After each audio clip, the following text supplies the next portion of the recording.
Sniffle, sniffle. It's just you and me, Booze. We don't need anybody. It is just us together. It's gonna be us forever. What? You said the stream already started? You said my 5 minutes are already up? Sniffle, sniffle. You said my audio is messed up? Yeah? Anyways, hello!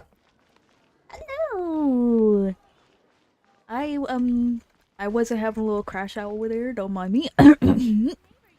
Welcome to the stream! Hello, hello, hello! How is everybody doing?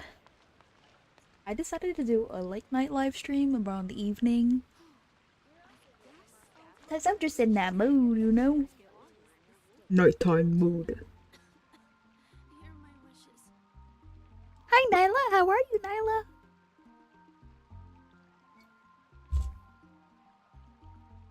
They updated Genshin. Take a break after all that running around.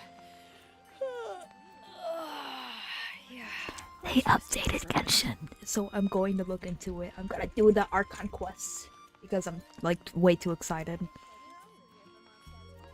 Been waiting so long for it to come out. No, I did not get Arlecchino. I did not get to get her. I tried, but I couldn't. I just gave up on her. I gave up on getting her. Look on the bright side, they gave us some primos, they gave us new stuff. So now I can take a look at everything real quick. Don't mind me! I gotta check everything. There's too much exclamation marks. We don't like exclamation marks. The red ones.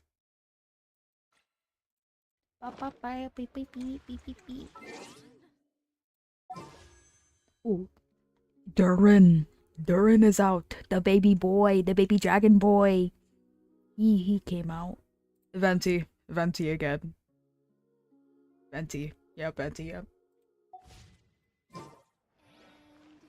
I'm getting tired of seeing his face because I already have him in his weapon. Why did they make him come out again? The world may never know. But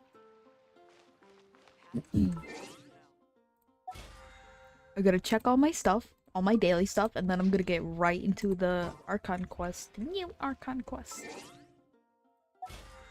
Is there other stuff I gotta claim? Okay.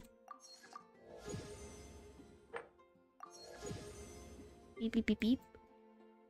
Beep beep beep beep beep. Okay. I usually check my teapot too. Let's check our teapot.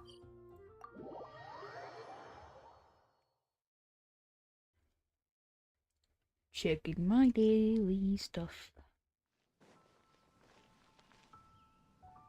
Yeah, copy. This realm is...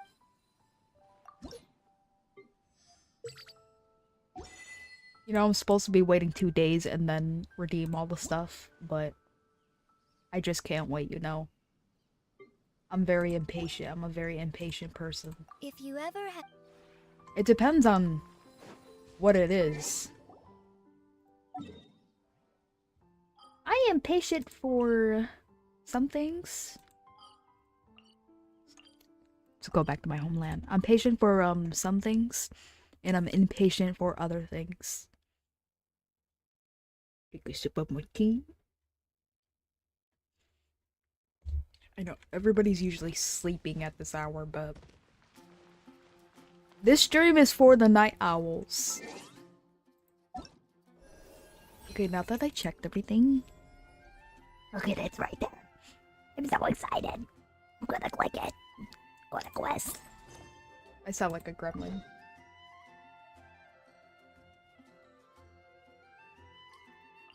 What are the some things?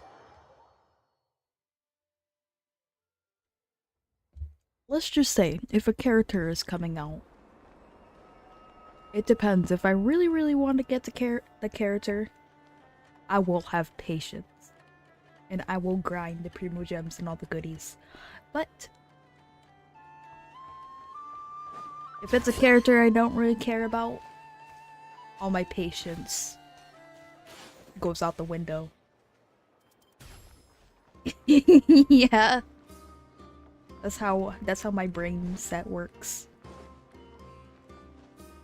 That's why I said I only have patience for certain things.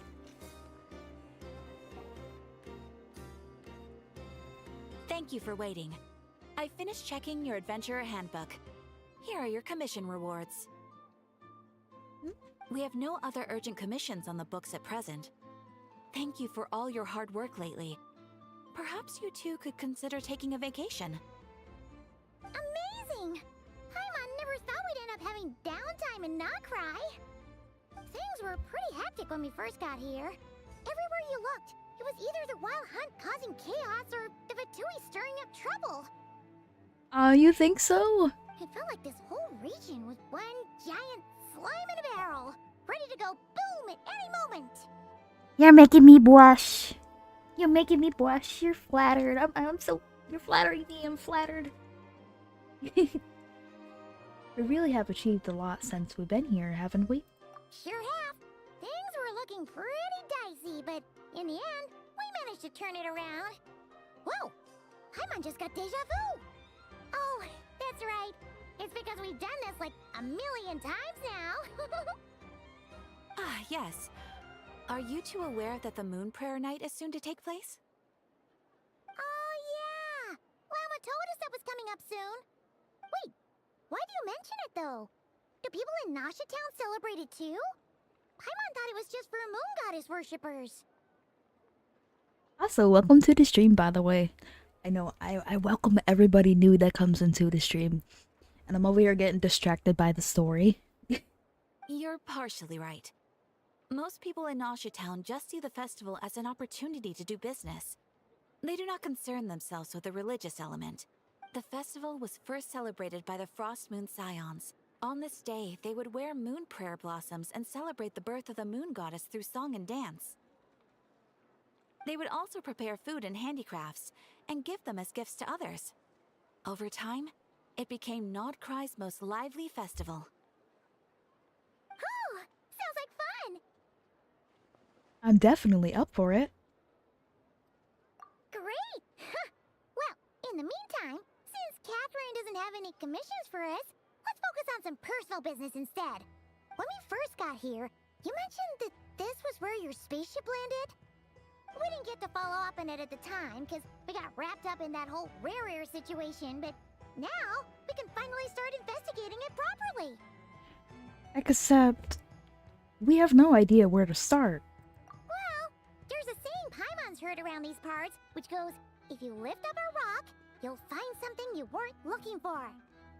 By that logic, you'll never find what you're looking for while you're searching, but the moment you stop looking, it'll jump right out at you. You pulled Doran? Congratulations! Lucky.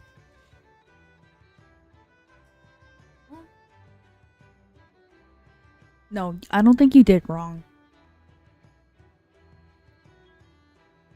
I didn't look at Durin. I didn't look into Durin yet. I didn't look into how he fights and everything like that.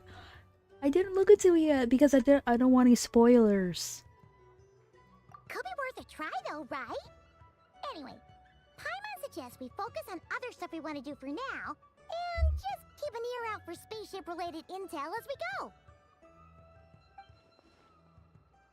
But Durin looks like he would he's doing good and he's very powerful. So far I see. I don't think you did wrong for pulling him.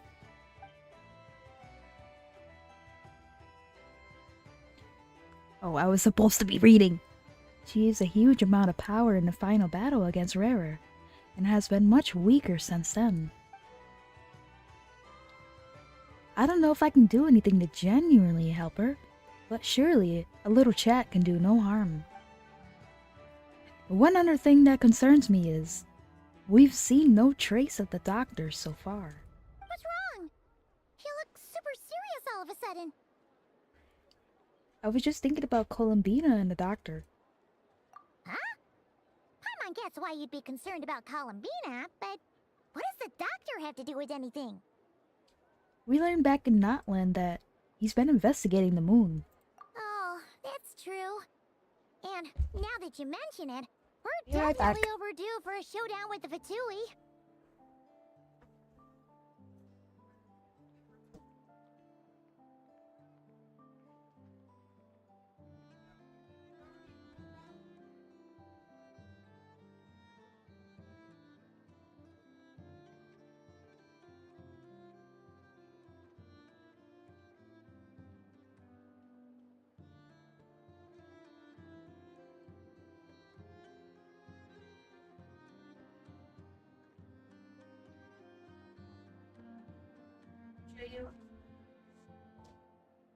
Return. My mother has called me, so sorry. Alright, let's get back. It is weird that he hasn't shown himself this whole time. What could he be up to? Engrossed in one of his experiments, perhaps? True. Paimon would much rather deal with Marionette anyway. She says the meanest things, but when it comes down to it, she doesn't seem like a bad person. Maybe it's the pressure of being a Fatus? Especially as a Harbinger. Does she feel like she's gotta act tough to keep up appearances or something? Maybe? But then, every time we headed out with Rarier, she always wound up having to repair Polonia and her other robots. That's gotta sting. Losing face always hurts more for people who care a lot about their image. She's probably still furious about it. Paimon? I have a feeling she might have heard that. What? Relax, she's not even here. Huh? What's the matter? Oh, nothing. Sorry, we'll be on our way now. Where are we again? Oh yeah, Columbina? Right, yeah, let's go see Columbina. It started. Yeah, I'm shaking. Too excited. Seems like you're really interested in Genshin story, am I right? On the other hand, I am skipping the story. Oh, why are you skipping this story? You sound like more the type of person that, Are you more interested in building the characters and getting all the rewards more than listening to the story? I used to be like that. But now... I mean, it started when Nodcry came out. When Nodcry came out, I was more interested into the lore. I'm sorry, I'm just so nervous and shaky. Still gonna mess up my wording, but I pay more attention to the lore and the story now. I like Genshin Impact is more of like a storytelling game. Bring it. That's what I play it for. I like playing it to learn about the characters and stuff like that.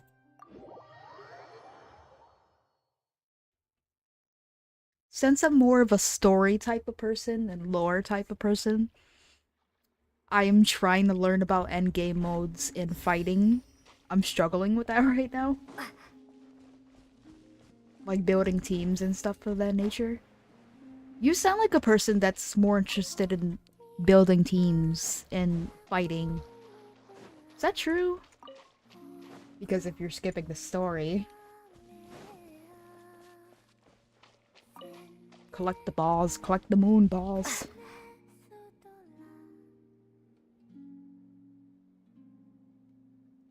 Let me make my chat smaller for a Hey, bit. she's sitting up. Ready? Is me sitting here a rare sight? No, we just thought you'd be resting. Perhaps I would have been, were it not for the sudden arrival of some unexpected guests. Not that I consider it a disturbance. After all, you are the only ones who are free to enter. Would it not be a little unfriendly of me to lie down while we speak? I didn't realize you put so much thought into little things like that.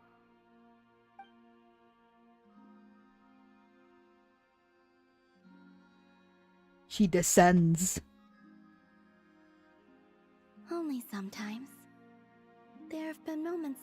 where I think about you and your companions. They are warm, mysterious, and cozy memories. Very few of my past memories are anything like that. They say that travelers return home bearing bags full of souvenirs. But my luggage was empty, and I believed it would stay that way. Return home? So, you're still planning on returning to the moon? Yes. Yep. Yes. This planet continues to reject me, reminding me that I do not belong here. If I remain into that, there will come a day that I disintegrate. And I don't mean reduced to dust, or turned into food for the flowers. I mean, I will cease to exist entirely. Don't worry. That's what this stream is for. The stream is for like story, like something to put in the background while you're doing your homework or something. Oh, like that. You know what I'm talking about. Yeah. Alright then. Well, we're sure gonna miss you. But it sounds like we'll have to say goodbye. How do you intend to return? The moon prayer night is soon to arrive. On that day, the moon will be closest to Devat. The Kuvaki in this land will reach its peak at that time. I merely need to grasp the tide, and with relatively little effort. Oh, Paimon gets it! It'll work like a slingshot! You make it sound like she's gonna get blasted up to the moon. If I did that, I suspect I would crash into the false sky. I will be using a much gentler approach. But I do like the analogy. It's fun. You see? She gets Paimon's sense of humor. In the blink of an eye, the time has come to part ways. It does feel that way, doesn't it? Time seems to fly fastest when you are enjoying it. I have always thought of myself as a wanderer on this earth, and it has never expressed any desire to keep me here. Yet, just as I plan to depart, it tugs at my arm. Is this a gesture of affection? Or is the world mocking me? Oh. Were you hoping I can answer that? Yes. You are a traveler, so you must have a lot of experience in this area. Then, what I would say is, enjoy the moment. That's right! Don't overthink it! Happiness is happiness and joy is joy! The point is to enjoy it, not analyze it! I see. Then what I would say is, even though I am very tired right now, I am still happy. I can't tell from the tone of your voice. Oh, really? You don't think I sound happy? I'm just kidding. I could tell you were in a good mood today from the moment we saw you. Ah, a joke. Albeit not a funny one. Anyway, I assume you're here about you-know-what. Give me your hand. Actually, it's not that. There's something else we wanted to discuss with you. Oh. Then, do you still want to give me your hand? Or not? Sure.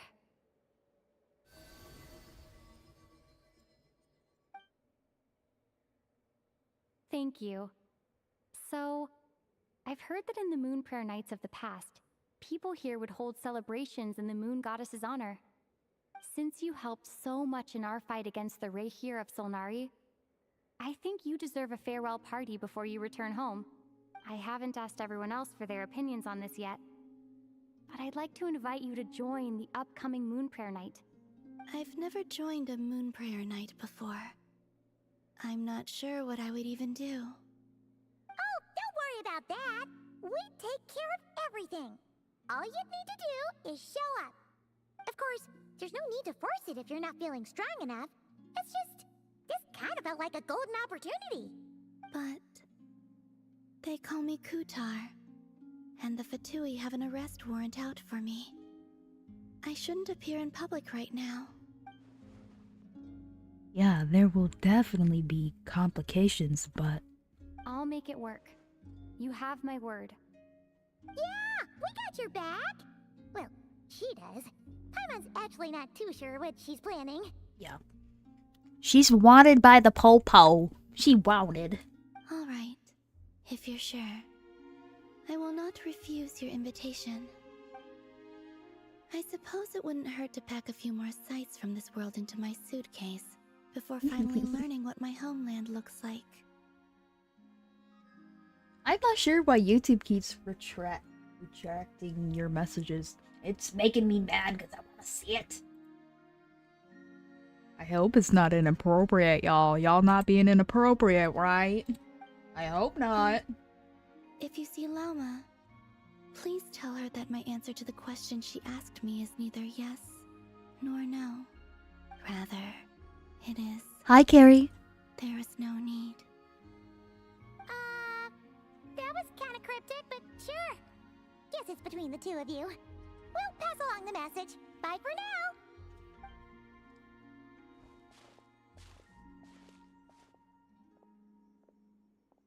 Meow, meow, meow.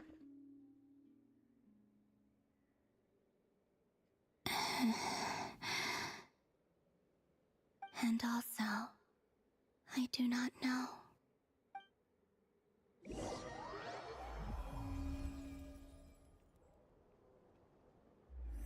Ew. Since she's agreed to join the festival, let's go see who else wants to take part. Llama's gotta be the person most familiar with the Moon Prayer Night. We should start with her. Also, what exactly is your plan to keep her safe? Not sure yet. I'll figure something out. What? Are you serious? And Paimon even gave you her vote of confidence back there. When did you become so sneaky? I am actually going... I'm not gonna skip anything. I'm the type of person... I listen to our conquest, okay? I listen to the dialogue and I listen. So... I would stop when they start talking and listen to them, and you get it. I'm repeating myself, please save me! Goodness gracious. It's because I'm so nervous. And excited.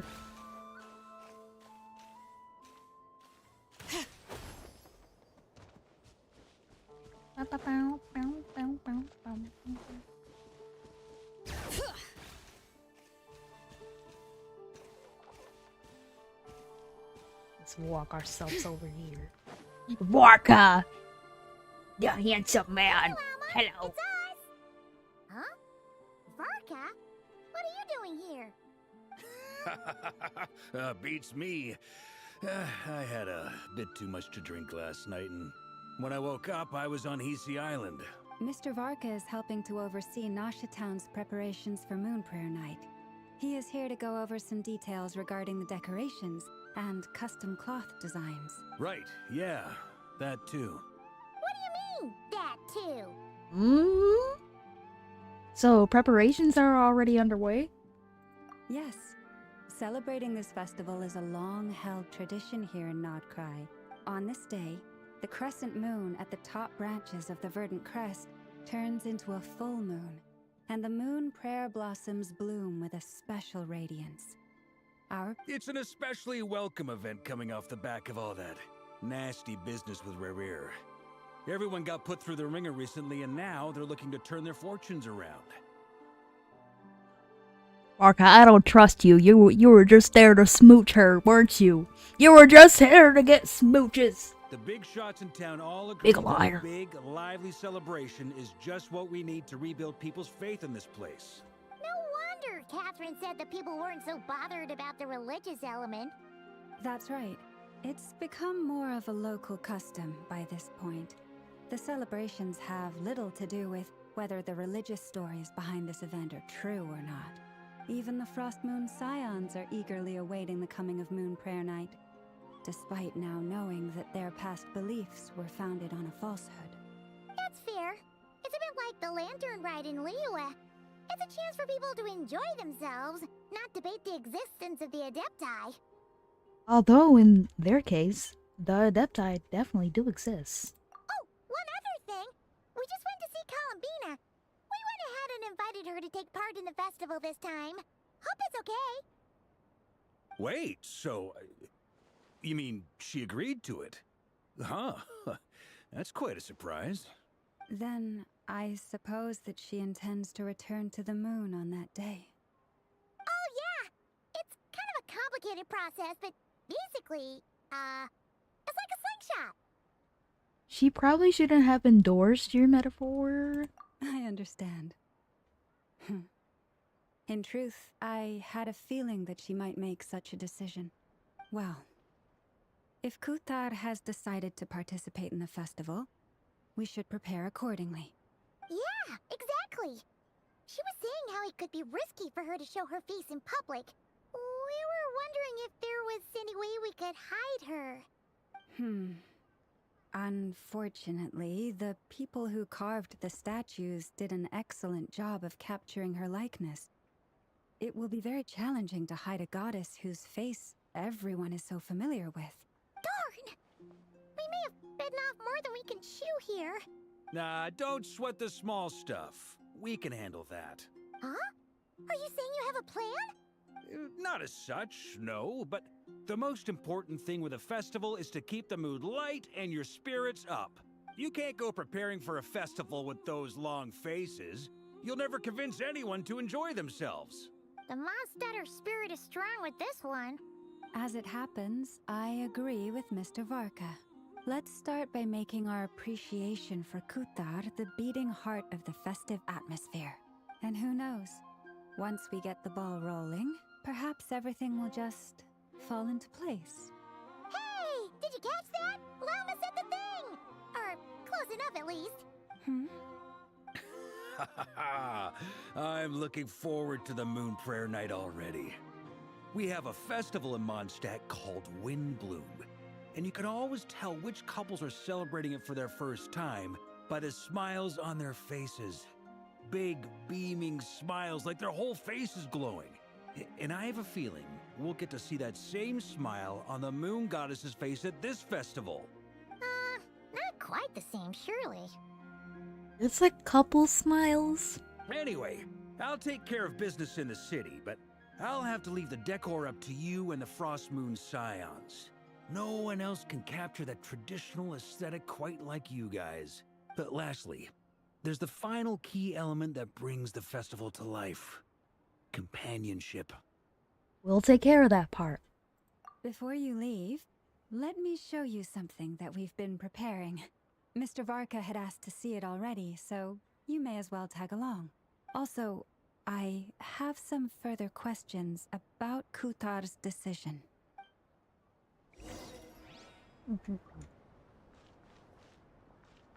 Follow them. Oh my gosh, did they have little picture faces? Huh? What's this? They sure look like they're having fun. I believe so. Kuhenki seem very skilled at playing drums like these, although I'm not sure where they learned it from. Maybe it's an innate talent? In their eyes, they're probably just playing with toys. Wanatar! You wanna play too? Guess not. Yeah. She looks more confused than anything. Maybe we can teach her next time if we get the chance. Yeah. Continue following Llama. Where did they go? What are these floaty things? Moon veils. We hang them from buildings in the city during the festival. When you look at the sky through them, it Here. creates Even a when I lovely walk, they walk misty quicker. effect. They're speed walking. Jeez. Everyone seems hard at work. They are preparing items for Moon Prayer Night. For instance, the sculpture being made over here, Mr. Varka and I were just finalizing the details of where it will be placed. Ah, there she is. I didn't know the finished article would be so large. Not to worry, though. All the necessary arrangements have been made. Just let me know once it's ready, and I'll get some people to ship it over. You have my thanks. And over here, we are preparing a very traditional confection. Oh, look at all these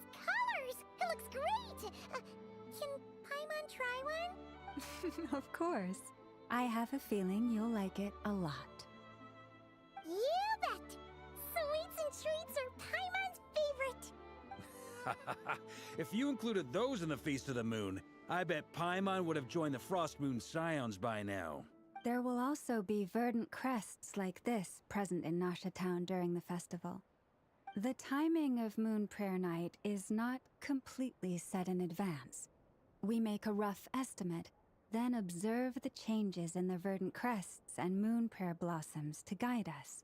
As such, the wait itself is a fun feature of this particular festival.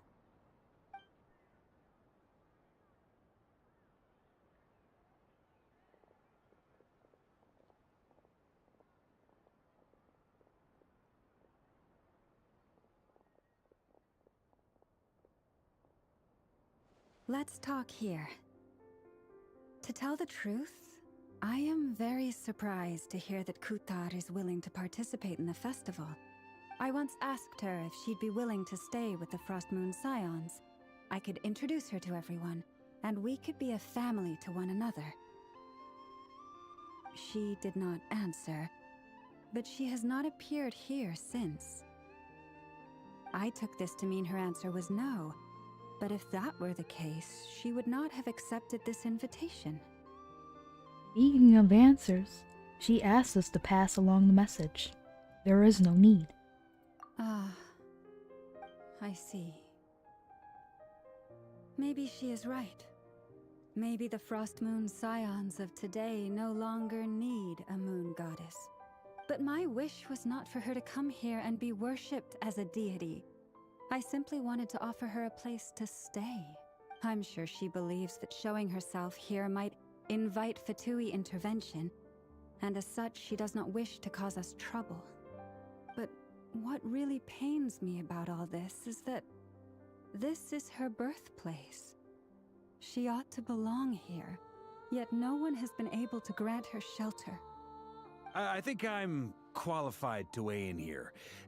When someone's about to depart on a long trip, what they need is blessings, not burdens. We should wish her the best, not make the journey harder than it already is.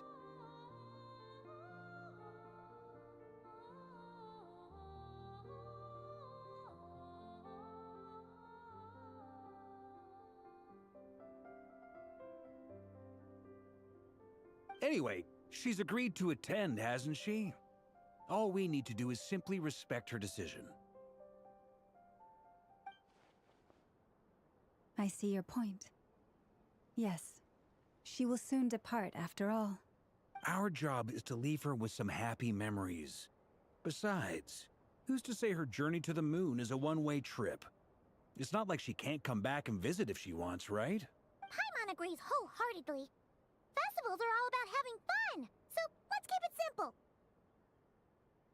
All right, I'm gonna head back to Nasha Town soon.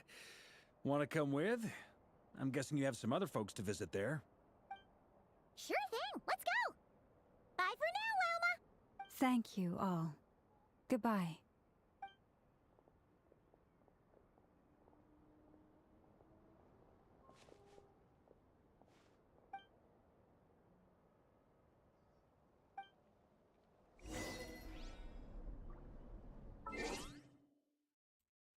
No achievement. My apologies, my mother wanted to come into my room and take a charger. And I was talking to her while they were yapping. Return to Nasha Town together with Varka. Varka, Varka, Varka, Varka. Y'all, I'm just listening to the story. Lindsay, Doran, Albedo. Hey, over there! It's Durin and Albedo with Flint's! What could they be chatting about? Your guess is as good as mine. Ah, Grand Master, and the Traveler and Paimon. Hello there. It's been a while. Perfect. We have some new volunteers for our investigation. Sorry, what investigation? Wait, let me guess. The righteous Lightkeepers are finally ready to hunt down the Abyssal Dragon?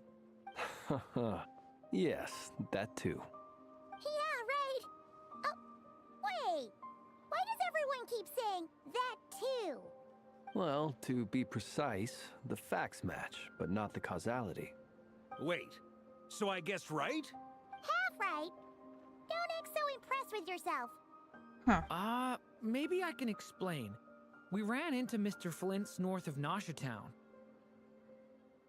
Well, considering your voice, you look like Paimon's sibling. Aw, thank you. At that time, we just noticed a few abyssal creatures out in the wild, but the strange thing was, I didn't detect any traces of abyssal energy on them at all. That would be cool if Paimon had a sibling, actually. Wait, is Paimon like an only child? Like me! On closer inspection, we realized that they were not real monsters, but something akin to reflections in the water, or perhaps a mirage. It's okay. I understand where you're getting from. I understand. Don't worry. Don't worry. English is my first language, and I'm bad with it too. Not gonna lie. Huh? My only What do you language. mean? Like, you could see them, but not touch them? Exactly. It was very peculiar. They roared and tried to attack us, but we could not make any physical contact with them. I think I've heard of things like that happening in Nodcry before, but I don't know much about it. Yes, it's a known phenomenon. Mirage-like illusions tend to appear in Nodcry in the run-up to Moonprayer Night. From a distance, they appear quite real. I myself thought that Misters Durin and Albedo were locked in battle with abyssal monsters when I first arrived. But after sharing intel and investigating a little further, we can confirm that these illusions are harmless. There is no great cause for concern. All the Mirage stories I've heard are either animals, rocks, or small houses. Abyssal monsters, though? That's a first. It's a first for me, too. So I'm planning to look into it further just to be on the safe side. I intend to inspect a few more locations. I was about to say, do you mean Paimon? Like Simon? Is that another game? What We talk about you another two? one? Any plans? Okay. Alice contacted me a few days ago. She'd like me and Durin to assist her with an experiment, but we lost contact shortly after receiving the message. I'm sure that comes as no surprise to anyone familiar with her. We don't know when the wind will blow, yet when the wind blows, we will know. That, in a nutshell, describes how Alice operates. Yeah, that tracks. Okay. Well, I suggest we investigate this Aw, Mirage business in bye! the meantime. Thank you for joining the live Piqued my stream. It's good to curiosity, have you here. It's good to I'm have you pretty chatting. Sure I know someone who will already be I 10 love chatting steps with ahead you. of us. Be safe. Well said. Right? Whatever's happening in Nodcry, she always seems to be the first one to know. Let's go see what she knows. We can invite her and her staff to the festival while we're at it. Ding ding. Ding ding. Ding ding ding ding ding ding ding. Alright, show me where to go.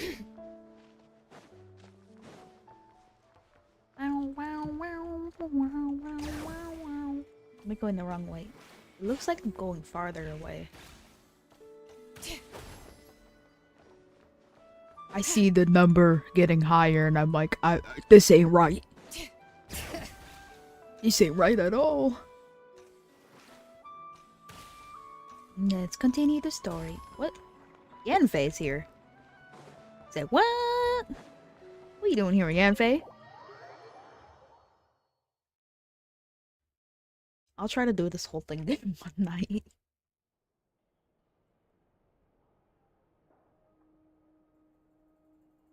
You're right, I have noticed. There's certainly something a little fishy about this situation. Only a little, though. Records indicate that this phenomenon can occur in the days before and following Moonprayer Night. That said, it has always been a rare sight in the past. The odds of encountering these phantoms are similar to looking up in the night sky, happening to see a shooting star, and managing to make a wish, but this time, either everyone's getting lucky, or they're appearing far more frequently than usual. Yehoda's out gathering intel as we speak. In the meantime, let me check off some points of interest. First, the Abyss. The ones we saw seem to be abyssal monsters. Indeed. But we have identified one location where many more of them have made an appearance. And not just monsters, but human phantoms too. Given the scale and nature of the phantoms, it's almost as if someone's last memories are coming to life. Oh. So you mean the phantom monsters are hunting down the phantom humans? Exactly. The phantoms can interact with each other, but we have no means of intervening. In addition, some of the human phantoms would seem to be from the very distant past. This is clear both from the clothing they wear and the stories they tell. They claim to be from Hyperborea, a name which I've heard from Lauma before. If this is true, it means they must be from 6,000 years ago. Did Paimon hear that right? 6,000 years? It sounds like this merits further exploration. That'd be a big help. I'll leave it with you, Albedo. My knowledge of ancient history is non-existent. I used to doze off every Paimon time over the there Knights of struggling. Favonius era came up in class. What? Oh my god. It's quite a miracle that you were able to understand these phantoms' speech, given how long ago they lived. I suppose you're right. But I'll leave the archaeologists to ruminate over that conundrum. As an intelligence broker, my sole interest is in the value of the information I gather. Which, in this case, hopefully means earning myself some good favor with our dear Lady Moonchanter. So calculating. Whew, this intel broker logic always catches Paimon by surprise. Sounds to me like we could split the work up. I think the abyssal phenomenon is best left to Albedo, Flints, and me. Agreed. It coincides with my duty as a lightkeeper. For my part, I'd like to understand the abyss better. Even a little knowledge would go a long way. This is certainly a rare opportunity to study the abyss. But even rarer, perhaps, is the chance to make contact with the ancients. The Curatorium will take the lead on investigating the Hyperboreans. We put in the work to learn what we know so far. It seems only fair that we get some quantity of exclusive intel. That just leaves our trusty team of 2 unassigned. Yes, yours truly. Seems like it, yeah. Oh, wait, we're a team? Since when? Since you became an honorary knight, of course. This was part of my grand plan all along. Ha ha ha! Oh yeah, by the way, we managed to convince Columbina to come to the Moon Prayer Night celebrations. Would you and Yehoda like to join too? She agreed to that? Huh. Quite an achievement. Never underestimate the traveler, I guess. I'd be happy to join. No point shutting myself inside when the streets are all decked out.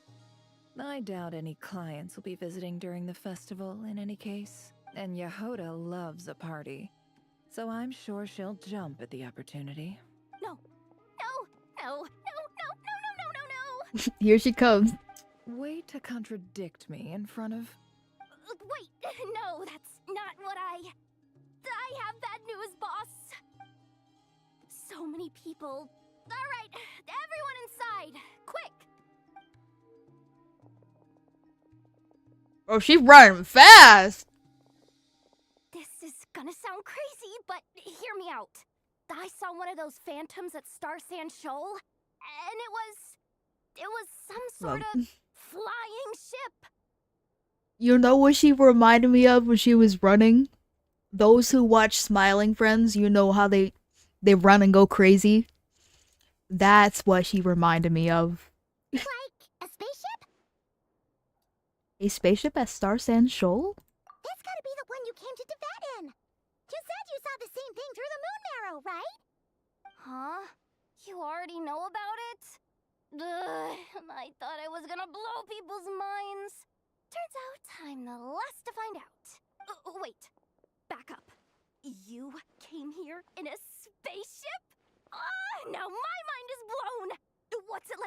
outside? Was it like flying through space? Ah, I want to know everything! Oh, girl, you fangirling. Maybe that's a conversation for next time. Yep, exactly. Huge discovery. You're the best. Second best intel broker in the world. After your boss, of course. Wow. Really? Well, Yeah. I don't know if I'm all that, but... So, she's crossing her arms and watching like, yeah, you better say that. I guess that decides where we're heading next. Come on, don't look at me like that. I know the spaceship doesn't have anything to do with me, but you don't want to leave me as the only one twiddling my thumbs, do you? Please? Fair enough. You can tag along. In that case, let's meet back here to discuss our findings once we're done. I wish everyone a productive investigation. You too.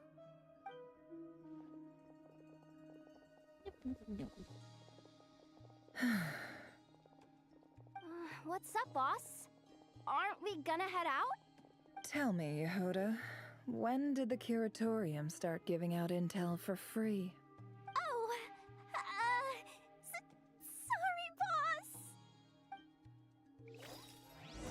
boss. Go to the Spaceship Phantom's location. Okie dokie. Let's get going. Don't mind me drinking my tea. Where to next go here? No, I'm not trying to put a waypoint. Thank you very much. Or pinpoint. Whatever you call it. Bring it. Bring it. Bring it, bring it, bring it. Ooh, shiny. Ooh.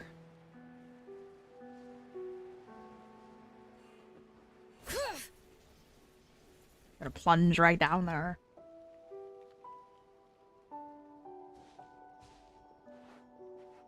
Wow, what do you know? Yehoda was right on the money.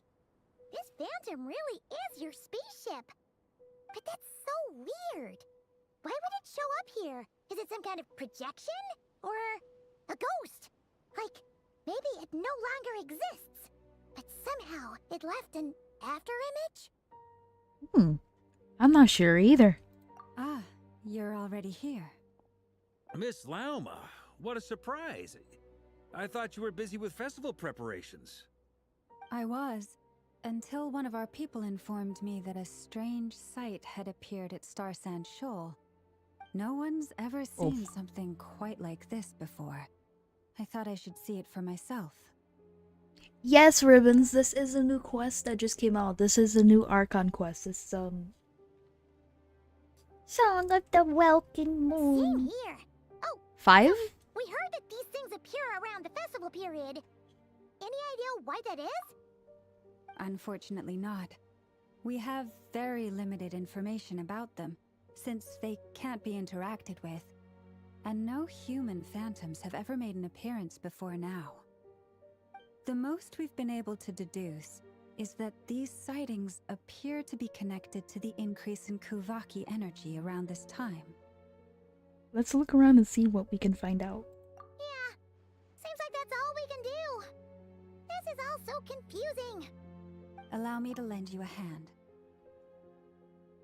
Oh, Ribbons! The reason why I'm streaming on YouTube right now is because I can't log into my Twitch at the moment. So I'm gonna start working on my YouTube just until I get my Twitch back. Because my phone is broken. It had water damage. So I am unable to get my phone number for my Twitch. So I'm cooked. So just in case I get my Twitch back, I'm live streaming on YouTube.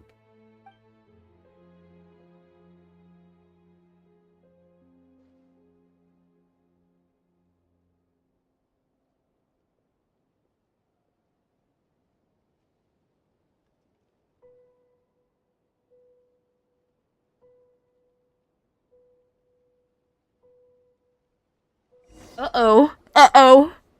everyone. Run, Ribbons! Our friend Run! here should be able to provide us Spoilers! with some information. Is that a phantom Rhymehorn deer? I've heard about how the Frost Moon Scions live in harmony with the animals and can even communicate with them.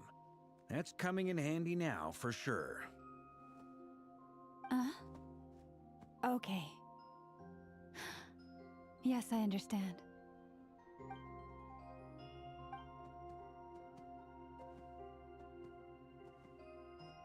Oh, it's leaving. It appears to share our curiosity about this giant spaceship, so I asked it if it wouldn't mind investigating along with some friends.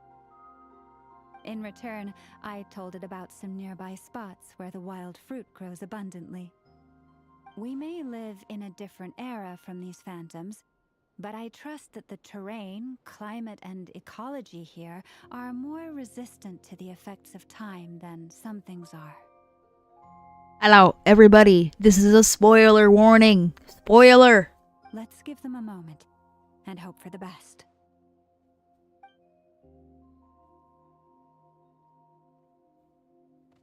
All back together? Must have been a lot of fruit. Indeed. Now let me ask them some questions.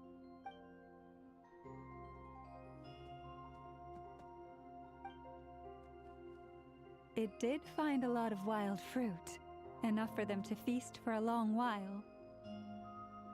This puffin circled in the air several times, but didn't spot anything out of the ordinary. Certainly nothing to do with the spaceship. Huh. Well, it definitely makes sense to get a bird's eye view. Indeed. Other than that, I was also thinking that the world these phantoms see is also different from ours. Oh, I get what you mean. The wild fruit exist in both times and spaces, but there might also be things that only exist in that space-time, which we can't see. Because we don't see their whole world. We only see small fragments. Good point. Great thinking, Lauma. Blunthorn rhinos can use kuvaki to shift great rocks, but this one says it couldn't get that ship to budge by even an inch. The sniffer mole tried too, but despite being a skilled digger, it could not get through. They say that the spaceship looks robust and undamaged. It seems completely impervious to any and all attacks. Whatever lies within is well defended from harm. So, just like us humans, there was nothing they could do about this spaceship either. Yes, still, they deserve our thanks. We are grateful for all your efforts, dear friends. Now go, and enjoy your feast. I've noticed some other human phantoms gathered nearby. Come on, let's go talk to them.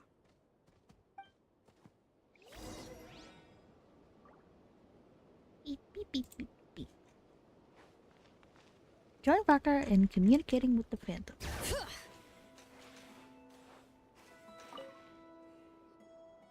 What is this thing? I've never seen it move, and there's no way to get inside. Goodness knows. My grandpa says it's been sitting here at least since his grandpa was still alive. What about his grandpa? Did he say anything to your grandpa's grandpa about it? Huh? I don't know. In all likelihood, it was here back then too. Hard to imagine something this huge could move.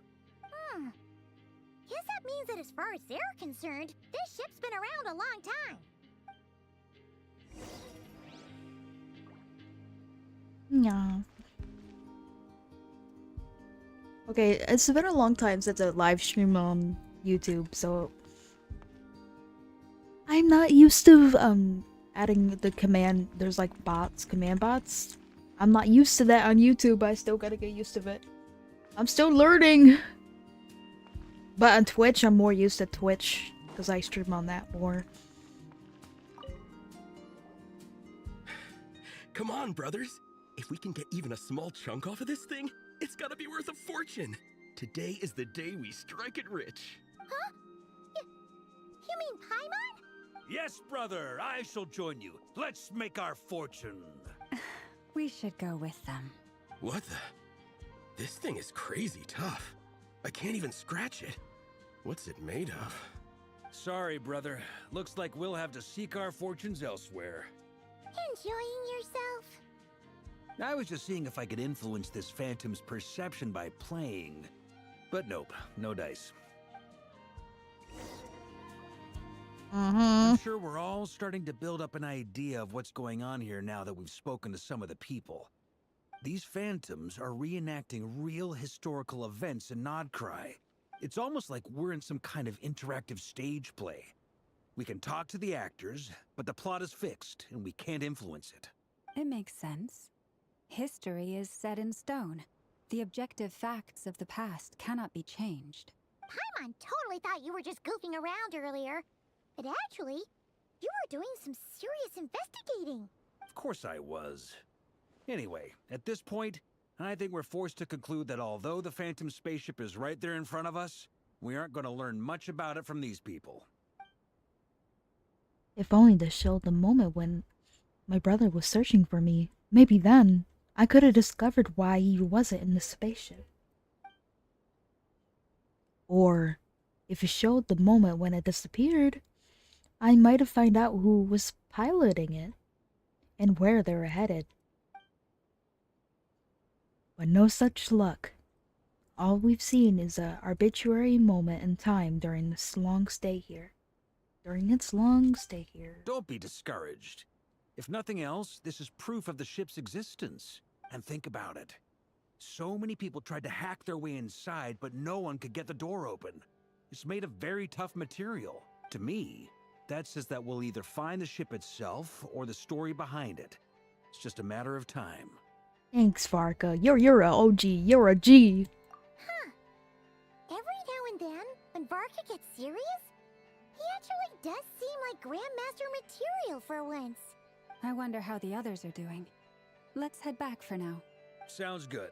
Also, drinks are on me if Team Knights of Favonius is the first to finish. Yeah, get crunk. Wait, we have a team name now? Am I in Team Knights of Favonius as well?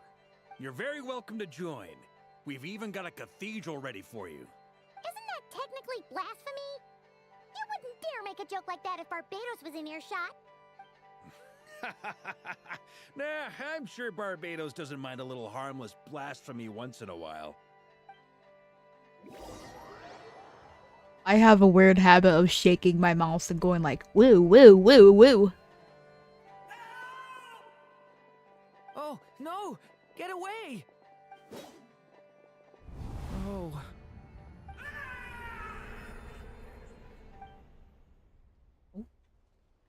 I know it's hard to stomach, Mr. Durin. But as I'm sure you've noticed, there is nothing we can do to intervene in that which unfolds before us. But we have to at least try. And try you have. But are you aware of how many unsuccessful attempts you've made now? I wasn't keeping count. Aw, I'm Durin. afraid this is the 39th failure so far. Or the 5th if we're only counting this particular victim. There are no indications that these phantoms may be altered in any way. You seem to have calmed down a little. I'll make us a fire. You should rest and have some water. The dragon baby just wants to help. Feeling any better now, Mr. Durin? May I ask a few questions? Be my guest. What exactly are we witnessing here? What happened to those people? My guess would be that we are seeing Nodcry during the Conrian Cataclysm. Would that be accurate? Conria. That is correct. As you know, once the Abyss senses even the tiniest crack, it floods in and spreads like wildfire. There was a time in the distant past when it permeated all of Nodcry, causing immeasurable harm. The people paid a terrible price to heal this land. Then 500 years ago, the whole of Teyvat suffered an abyssal disaster. Once more, Nodcry was dealt a devastating blow. I see. In the face of the abyssal onslaught, all were like grains of sand tossed around by a tidal wave. Be they human, fae, or god. The moment you witnessed is but one drop in a whole ocean of catastrophe. All right. I guess that answers my second question, too. I wanted to know why there's nothing I could do to help them, and that's because what we are seeing is history. That would be my guess as well. As I understand it, history and fate are not all that dissimilar. The latter may be unseen to us, but both are immutable. Yes. Fate was determined long, long ago. I still have a couple of other questions for you, Mr. Flintz. You mentioned more than one abyssal disaster that has struck this land in the past. How can you be sure that what we're seeing is from the Conrian incident? And also, how are you able to stay so calm when you're talking about these events? From everything I know about you, you're not cold or ruthless, and you're not indifferent to the suffering of others. Alas, I am forced to show my age. I must be 600 or 700 years old by human measure. Wait, so you... One is not easily moved by history when one has witnessed the truth firsthand. I'm sorry. You needn't apologize. Your passion is a good thing to have. Treasure it, because someday you may find it in terribly short supply.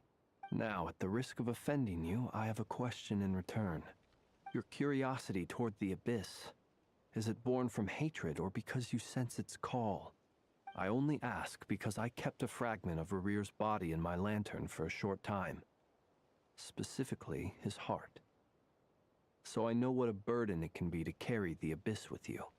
And I hear its power growling from somewhere within you. In my eyes, your mere existence is a miracle. My honest answer is... I don't know. I don't think I have the confidence to say for certain. What I will say is the abyss is not the only issue that haunts me. Even before I became who I am today, the question dogged me constantly. Should I even exist at all? My doubts remain unresolved. But when we fought Rarir, something became a little clearer to me. Sometimes it is the darkness within us that allows us to achieve the impossible. I certainly got the sense from your 39 attempts that you were trying to achieve the impossible. It sounds like you've resolved to see the truth for yourself. Absolutely. In that sense, he and I are quite similar. Then I wish you every success. I look forward to the day of your transcension. Well, if everyone's caught their breath, I suppose we should head back. Oh, and one last thing. I'd appreciate if you kept our discussion about history a secret. Spin, spin, spin, spin, spin, spin, spin, spin, spin. Incredibly, our separate investigations led us all to the same conclusion. Hooray for consensus! Yeah, but we barely learned anything, though. I totally thought this would be the mother lode. Talking with the ancients? I mean, come on! But nope. All we got was useless snippets of conversation. And all this stuff about moons and hyperopia. What a load of baloney. Seems like people back then had a few screws loose. I understand your frustration. We found the same issue. Each phantom only showed a very brief moment in time. There isn't much value to be found in these miscellaneous fragments of a civilization's history, no matter how glorious it may have been. If there's a silver lining, it's that these phantoms are harmless to the present reality.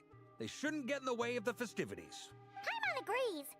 And not just because it's the first thing she understood in this whole conversation. Hey, Paimon, so relatable. You look disappointed, Nefer. Is something the matter? What do you think? We all worked our tails off, but the only one to gain anything from it was you, Lady Moonjanter.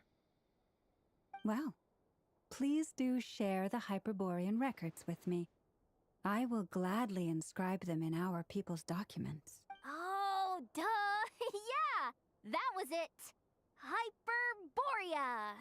Hyperborea. I'm serious.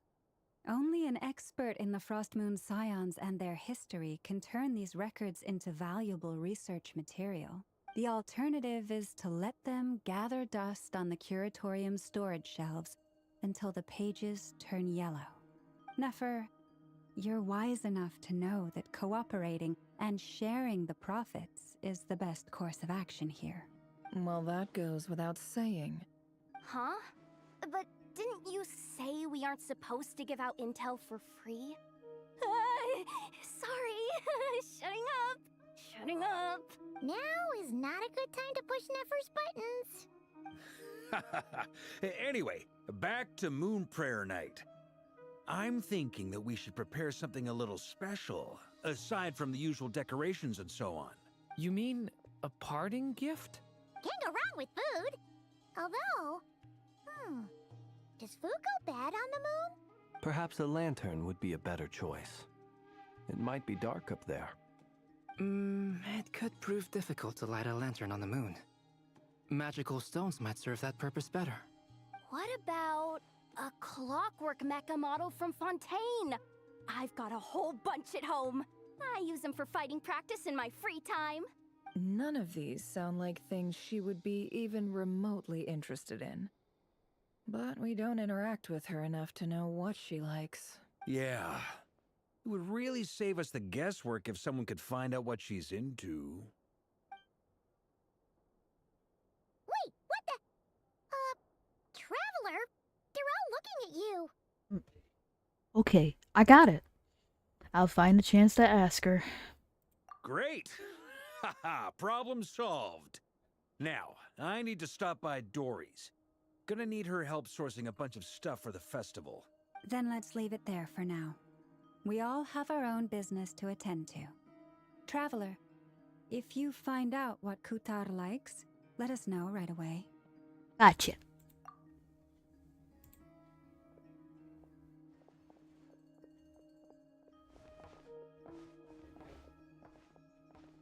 Is something the matter?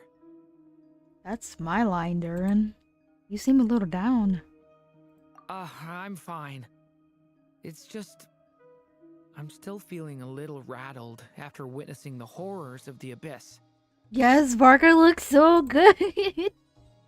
But it's okay. This is something I have to work through. I'll be alright. Thanks for your concern. Well, don't put too much pressure on yourself.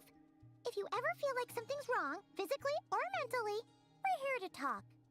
Don't forget, I'm a member of the Knights of Favonius. You can always rely on me. Come on. Stop treating me like a kid. Well, you're still learning about the world. You're still a baby, basically. By your brain. I see him as a child because, you know, he like just had he just had his little human form. He just got into the world. He's new. So I see him as a little baby. Even though he's not a baby, I see him as a baby.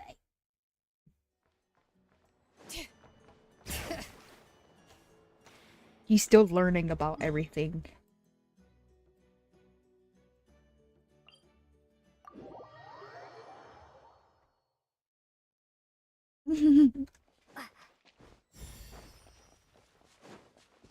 I don't know why I did that. Every single time I come here, I just go like bloop and I hit E.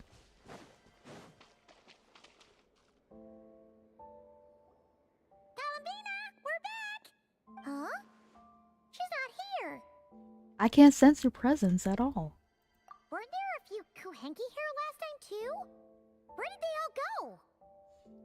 Maybe she took them out for walkies? Walkies? For Kuhenki? You're not pets, you know. Oh well, looks like we just came at a bad time. Let's try again tomorrow. There's still a few days until Moon Prayer Night, so we're in no rush. Besides, she needs time to rest anyway. Fair point. Let's go.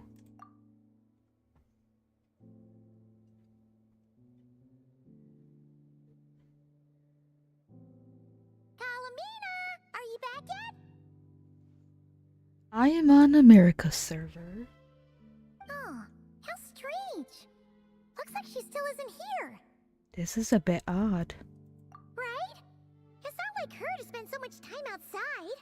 Especially since she's worried about attracting unwanted attention. By the looks of it, she hasn't been back all day. What about Luanatar? Luanatar, you there? I have one account for Europe and I have an account for America. America is my main account. I'm like AR-58 on it. And on my Europe account, I'm still new on that account. I don't have much progress on it. Hey! Do you know where Columbina went? So I play on America and Europe. Because I wanted to play on Europe accounts because my friends play on Europe accounts. Sorry, didn't understand. But if you know where she is, could you take us to her? Sound like I don't know her either to me. I don't know either. I'm messing up. That's even stranger. Paimon, look. The flowers. What about them? Oh, that's not good news. They change color when Columbina gets weaker, right? And they look super pale right now. Let's go. We got to find Llama. Good idea. She might know what's happening. I'm sorry if I mess up when I read. Please forgive me. Ah, it's you. How is Kutar? Is she okay? She's missing. Has she visited the Frost Moon Scions? No, she hasn't. I came here to check on her after I noticed the flowers had changed color. Based on past precedent, she must be very weak right now. Even getting up to walk would be a struggle. It seems unlikely that she wandered off outside. Not to mention that she doesn't do that at the best of times either. So yeah, this is super weird. Need to show you something amazing. This type of location and no one knows, but anyway, I can't show you because of server. No! It makes me sad.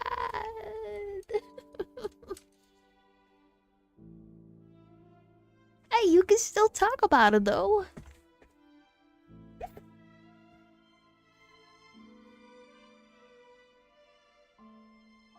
It's a type of location. Has anybody approached Silver Moon Hall lately? No. Very few people are in the know about Kutar's whereabouts. And if anyone suspicious had visited, they'd have left some sort of evidence. You can still talk about it to me. Come on, let's go to Nasha Town. If anyone has seen her, someone there will know about it. It makes sense. Let's go. This makes me want to be a freaking hardcore gamer. Like, I have a server for this. I have a server for this. And I have a server for that. Like, imagine playing on every single server just to play with other people. Like, yeah, I have a server for everything. Bring it. Imagine having that much dedication. Yep.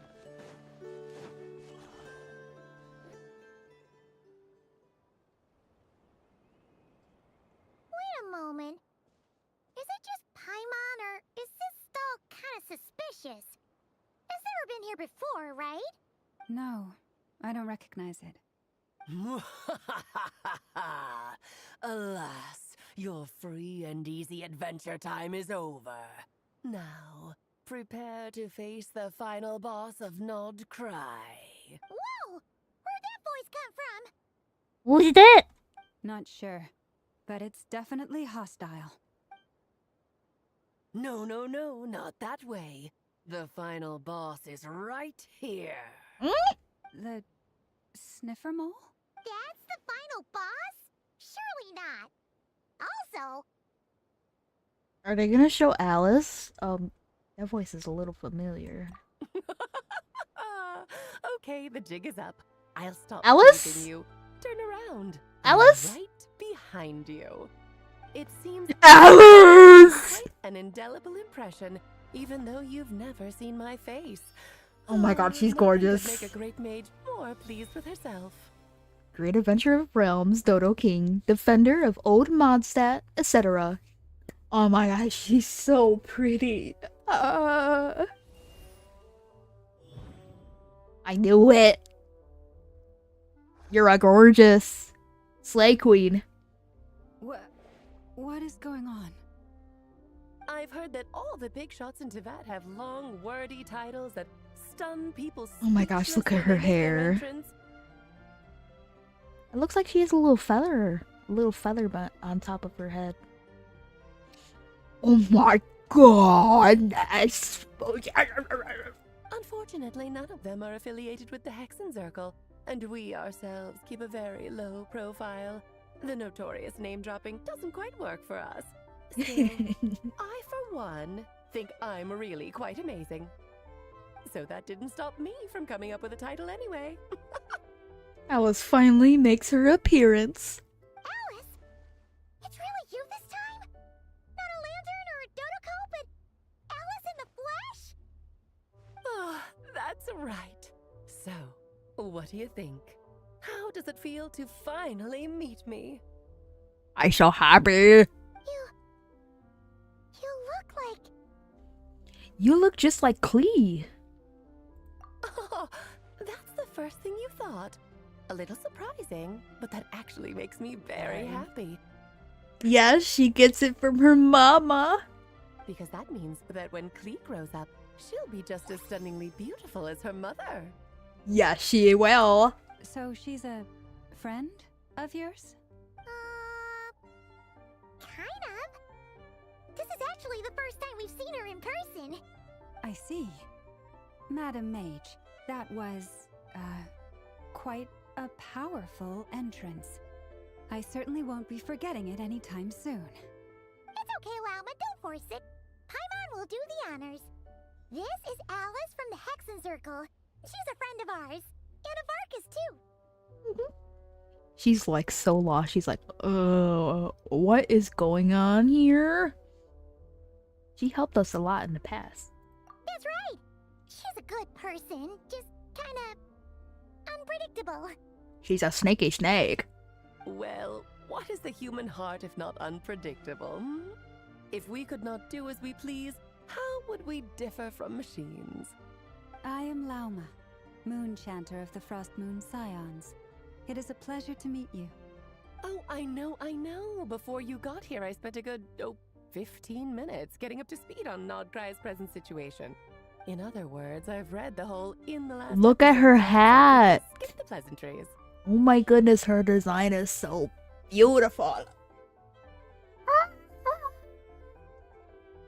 Fair enough. Well, Miss Alice, I can already tell that you have quite a unique personality. You'll get used to it. Paimon sure is. So anyway, what are you doing in Nodcry, Alice?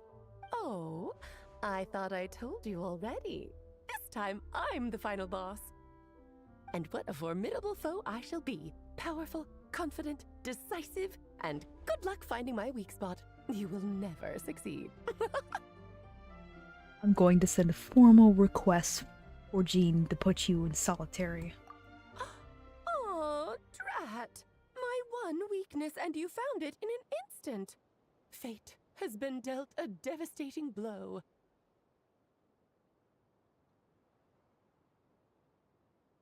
Oh. If you're talking about Klee is a girl.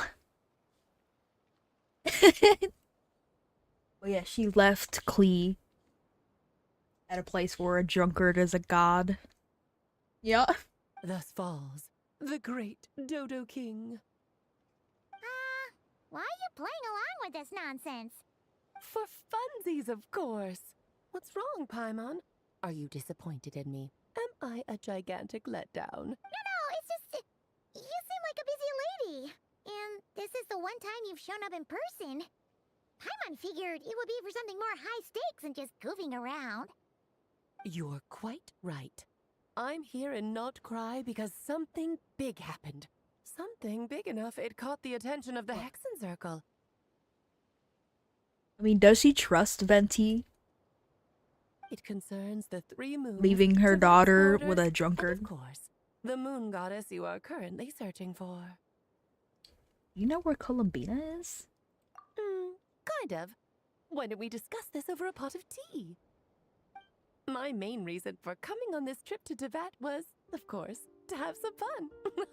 But I do technically have a job to do as well, namely, maintaining the stability of Teyvat's borders.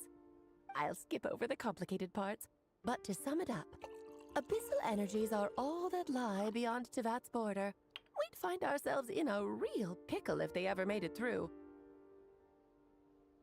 And the phantoms you've been seeing are a sign that the border has been disturbed. Ah, no wonder they tend to show up around Moon Prayer Night. Is it because the real moon is now so close to us that its power can cross the border? In part, but only a negligible amount passes through. Just enough to influence the verdant crests and so on. And as you've noticed, there has been an unprecedented number of phantoms appearing this year. The influence of the moon beyond the border cannot explain this. No, there is another far greater factor at play. The trilunar syzygy. A trilunar syzygy? Eons ago, before the heavenly principles came to Teyvat, it was the then 3 moon goddesses who controlled the laws of this world. You're talking about life, death, and such, aren't you? Oh, that's exactly it. The 3 goddesses split these powers amongst themselves, promising never to consolidate them into one singular body. This was meant to keep the world stable. But, fast-forwarding to the present, the eternal moon's marrow is with you, while the iridescent moon's marrow, which should never have appeared in this world, has been retrieved. Add that to the presence of a moon goddess in the flesh and... the power of all 3 moons is gathered here in Notcry. There hasn't been an event like this since the War of Funerary Flame. And it's having a noticeable effect on Teyvat's borders. Why are you so concerned about said borders, if I might ask? Because I wish to give my darling daughter a peaceful, sunny environment to grow up in. Is that a good enough reason? Kinda sounds like you're dodging the question, but it does make sense. Well, that's one reason anyway, and the most important one. The others are a little complicated to explain. For instance, cleaning up after dearest Miss R. Albedo could tell you more about that if you're curious. But right now, I have a more important question to ask you. Why are you collecting the moon marrows? Olympiadum wants to use their power to return home. I see. Nicole told me about that legend once. Nicole? You mean Mage Anne? Oh, so you remember. We heard her voice in Fontaine. Yes, of course. That was a story about fate, her area of expertise. But back to the story of our dear moon goddess. I'm afraid her intended method of returning to the moon is unlikely to work anymore. What does that mean? She may be missing, but she hasn't gone anywhere. She has disappeared. Once long ago, the damselette who lived there and walked. They didn't let me read it. Ah! My body is so heavy. Wait, no. It's my mind that's heavy. My arms and legs are as light as a feather. What's happening to me? I feel drowsy, like I've been asleep for too long. Is it daytime or nighttime? Is the... I think I'll go for a walk.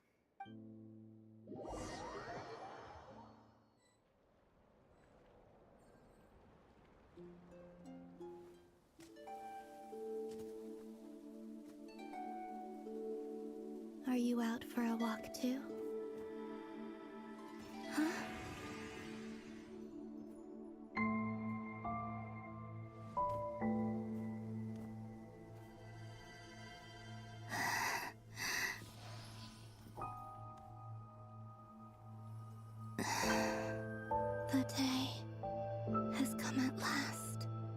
Is she fading?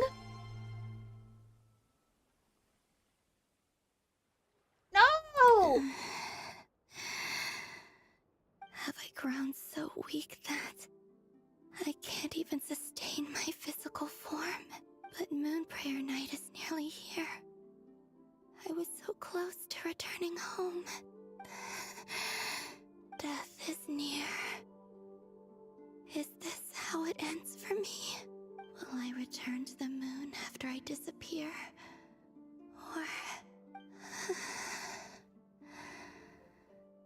I don't want it to end like this. So far, at least, I still exist. Even if not physically, I can still feel. But as my power wanes, I'm sure that too will fade. I suppose I might take one final look at this world. The world where I was born. This may be your last chance to visit the Frost Moon Enclave. Don't let it slip away. See, I'm gonna read it quicker. Come on, come on! Wait for me! Yeah, she does. The Frost She Moon looked very Enclave. depresso. How much it has changed since I was born. These decorations, they're so heavy.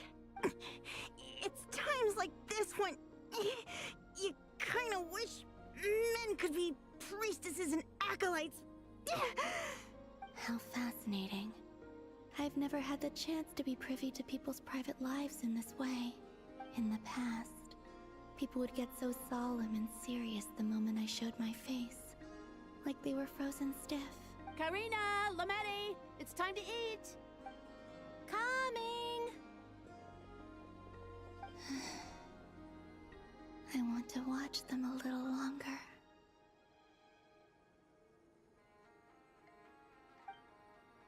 Yeah, she's fading. A poor baby girl. Look at her. She's so freaking majestic.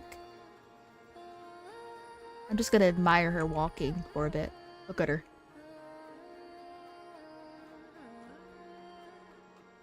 She got them dogs out, but that don't matter. Her dogs are barking.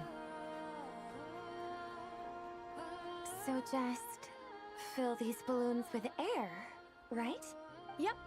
Try a couple now to test things out. The rest can wait till Moon Prayer Night.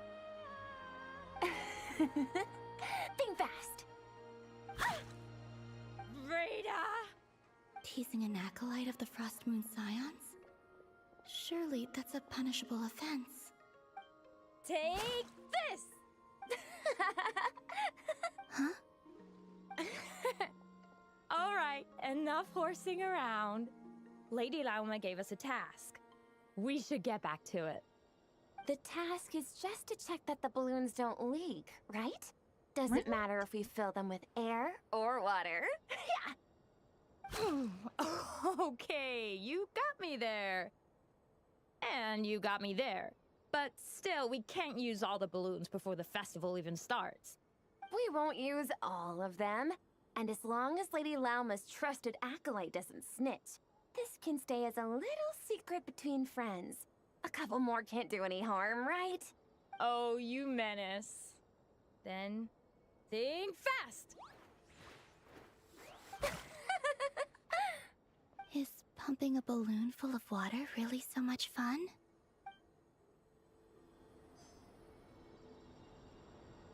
Draw through the Frost Moon Enclave. Okay.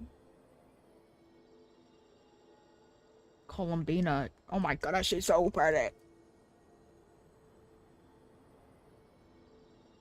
Her little footsteps remind me of Llama when Llama turns into a deer and she just does that double jump. There's like little things underneath her. She reminded me of Llama.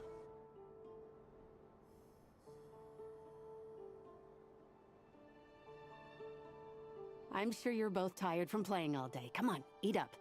A plain, humble meal. That has always been the way of the Frost Moon Scions. Huh? How come Lametti got a midsummer berry dessert?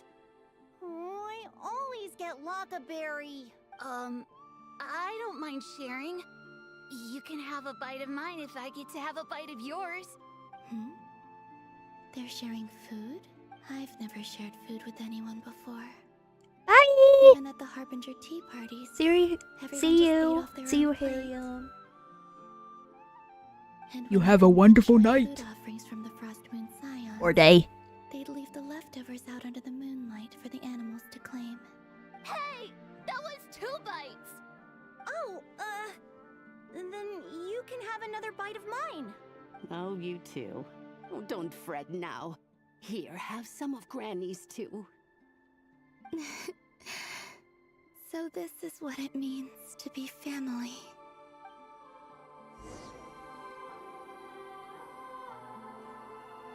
Oh, this child. I'm seeing so much that I'd never usually get to see. They'd never act like this when I was around. It's nice, being able to just watch people in peace in these final moments. What a rare opportunity. I think I'll go take a look around Nasha Town, too. Maybe the Traveler will be there. Meow meow.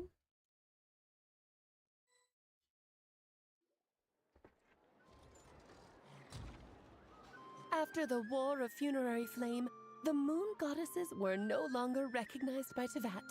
They lost the whole foundation for their existence. That's why the Moon Goddess's strength is fading.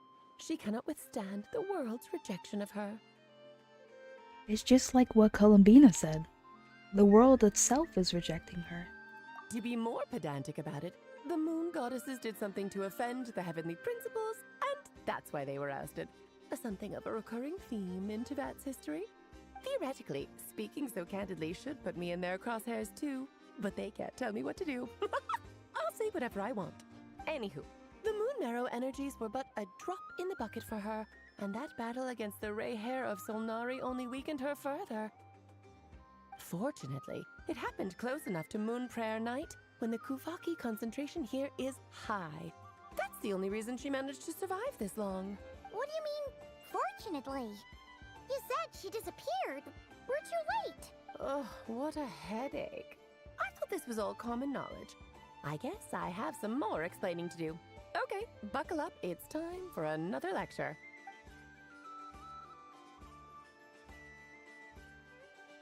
Now, I said earlier that the Moon Goddesses lost the foundation for their existence. The reason for that has to do with the natural order. Basically, the rationale for their existence in Teyvat was lost. The same logic applies to the present Moon Goddess too. Consider her existence so far. Her comrades in the Fatui called her Damselette, and she was worshipped as Kutar by the Frost Moon Scions. But these connections have now been severed, whether by her hand or yours. So, the rationale that once sustained her existence is now gone. Wait, we did that to her? Oh, well, strictly speaking, yes. But let's not start pointing fingers, shall we? I'll only end up as the big bad villain, and that's not the kind of final boss I want to be. If you're making light of this, hopefully that means you have a plan. Of course I do. I'm only the greatest mage in the whole entire world. Better than Lisa? Now, if you wish to find your Moon Goddess, there are 2 problems we need to solve. Firstly, we'll need to strengthen the connection between her and Teyvat, at least enough to sustain her until Moon Prayer Night. Strengthen her connection. But does that mean I'll have to rally all the Frost Moon faithful behind this? I'm afraid a bygone faith and a former home won't be of any help to her now. Do you know her name? Her name? Oh, yes. Names are very important things. A name is a fundamental concept that anchors one's entire existence. I asked her once, but she said she didn't know. Then your first job is to find it.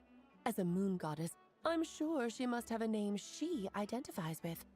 Neither Columbina nor Kutar is her true name, and she's never really accepted either of them. So, Finding out her real name is enough to sustain her existence?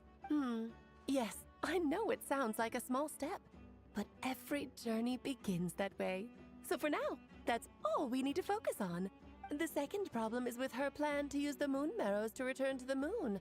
Unfortunately, piercing through the false sky will take an enormous amount of power. Given her current condition, she won't be able to provide anywhere near enough power, even if she recovers her physical form. But no need to fret. Nicole's the expert in this field, and I'm sure she'll figure something out. Wait, Mage N is going to help us out too?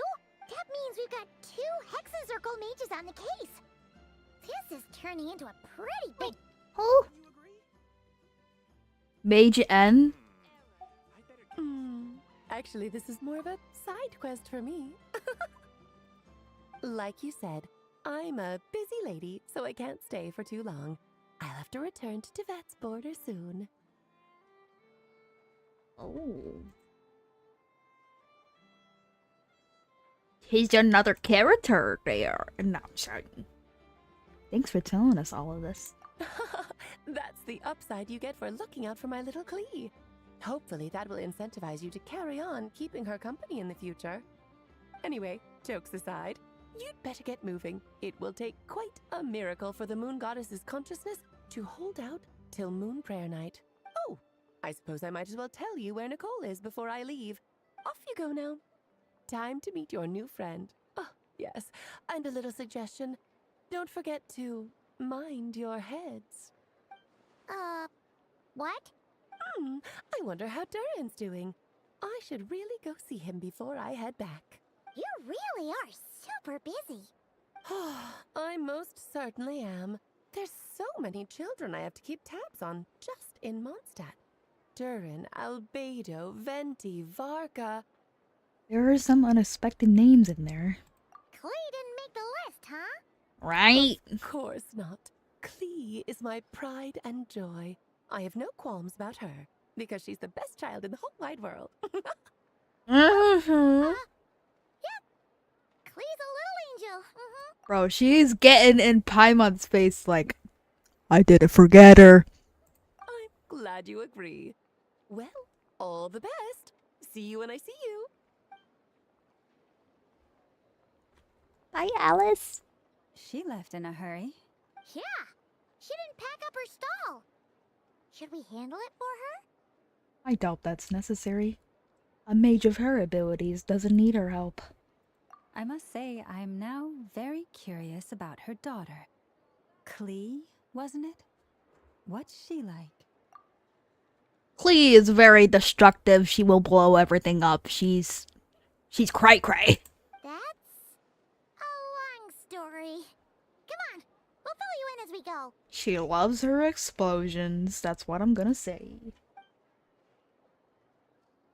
One way to describe her. Explosions. TNT. Dynamite.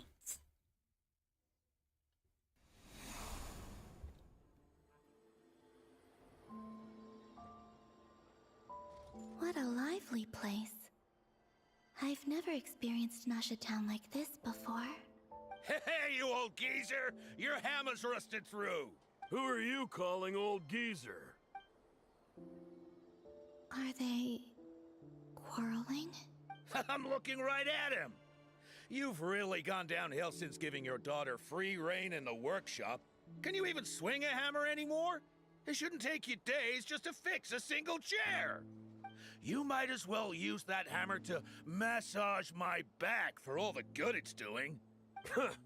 Ha! Gay! That's gay! Hot gay! Back massage that'll put you in bed for the rest of your life. Look, the materials haven't arrived yet, alright? Okay, How you two. busy it gets in the days before moon prayer night. You two should just smooch already. For real, for real. I'll bet you send all the materials to your little princess. Blood's always thicker than water, huh? All right, you've made your point, Uncle Koski. As soon as the materials arrive, fixing your chair will be the Are they number one related? priority. And Dad, if you've got time to chat, Oh wait, they're related? My bad!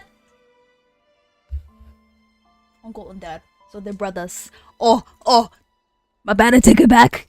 See? Lolka knows what the score is. Because I think they're brothers. I guess they're friends.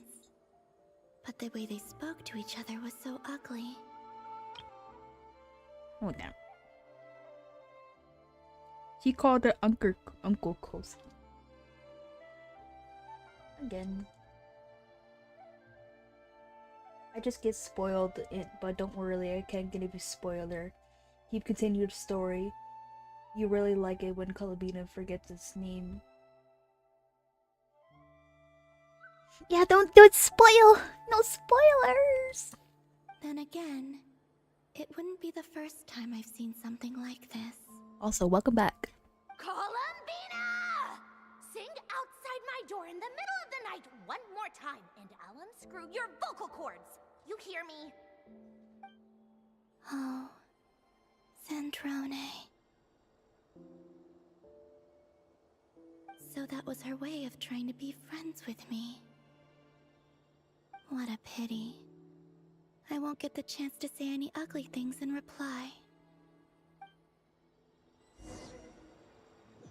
I was making a joke. These two guys were like arguing with each other. And I was like, you two should just kiss already. Like, damn. And then here comes the daughter. She comes up with like, Uncle Koski, Dad. And I was like, oh, are they related? I take it back. She's so gorgeous. I think I messed up there. Oh no. Hey, have you decided what to give her for Moon Prayer Night? I sure have. She's gonna get the surprise of her life when she's least expecting it. Then I'll whip out the ring and pop the question. The surprise of her life. What a fun turn of phrase. Cool, I get the picture. You can spare me the gushy details. Ooh, looks like we have a customer. Hello there, ma'am. Would you like some Moon Prayer Night candy? Huh? Is he talking to me? Can he see me? He's gonna walk right through her, isn't he? Here you go. Oh. Oh. I thought he was gonna walk through her. Right. Now, where were we? Columbina. Aw, baby. I don't know why, but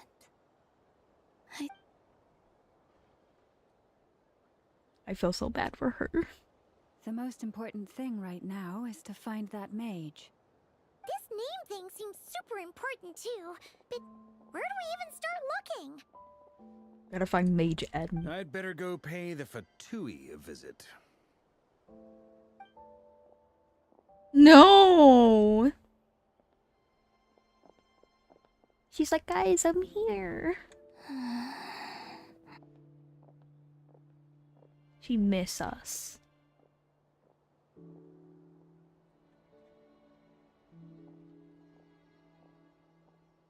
Columbina? Oh! We see her!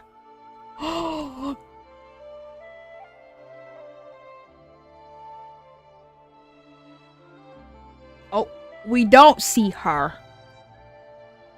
Traveler?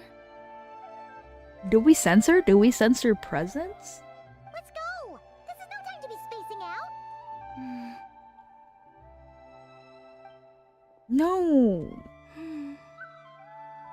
Why did we call out? I think we sensed her.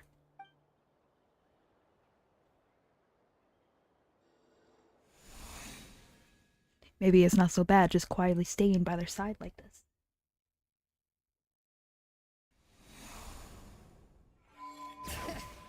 Look for Mage Nicole. We're gonna meet new character.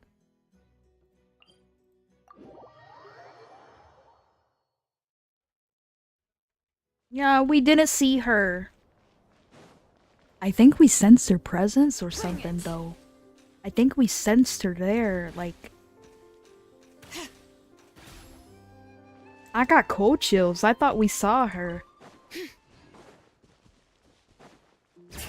Why they gotta do us like that?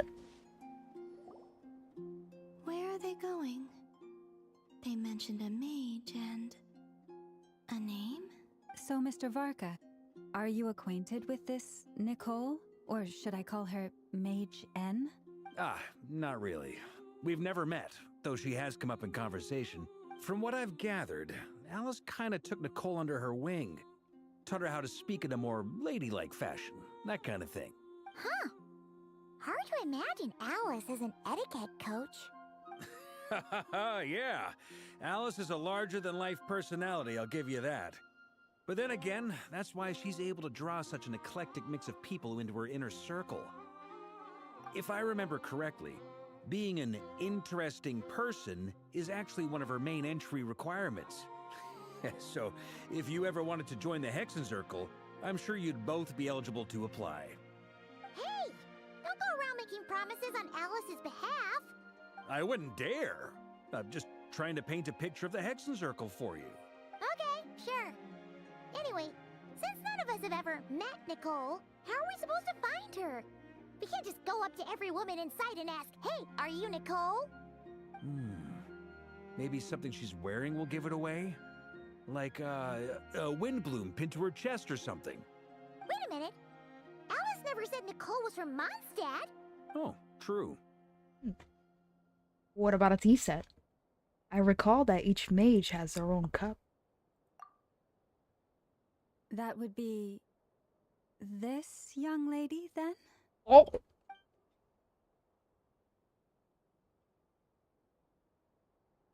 So many blondies. Hey there! Sorry to disturb you, but are you Miss Nicole? Smells like blondies in here. Varka, Knight of Boreas of the Knights of Favonius. Alice might have mentioned me before. Mm-mm. Ah! Have we got the wrong person? Sorry. Well, this is awkward. When I shook my head, I meant, no, Alice hasn't mentioned you before. Huh? Where is this voice coming from? She got telepathy? My apologies. For certain reasons, I am unable to speak. This is the only way I can communicate with you. It might take some getting used to, but I hope you can understand. Hey, it's fine. I'm more shocked by the fact that Alice never speaks about me. I mean, As for you two, He's disappointed. we He's have like, crossed "Aw." paths twice before, but it is nonetheless a pleasure to finally meet you. It's really you! Thanks for all your guidance in the past! You're quite welcome. This time, things are different. We have reached the unwritten pages of the story. You might say that we stand at the crossroads of fate. Now then, allow me to formally introduce myself. My name is... Nicole. No, stop! Alice! I can't believe it! I had a whole speech prepared. I'd agonized over every single word. She always picks the worst moments to ruin other people's plans. I'm so sorry about that. Alice took the liberty of devising some bespoke self-introduction magic for each member of the Hexenzirkel. But I could have sworn I deleted all of the triggering conditions for it. How did it bypass everything? I didn't get to read the Gosh, introduction. this is so embarrassing.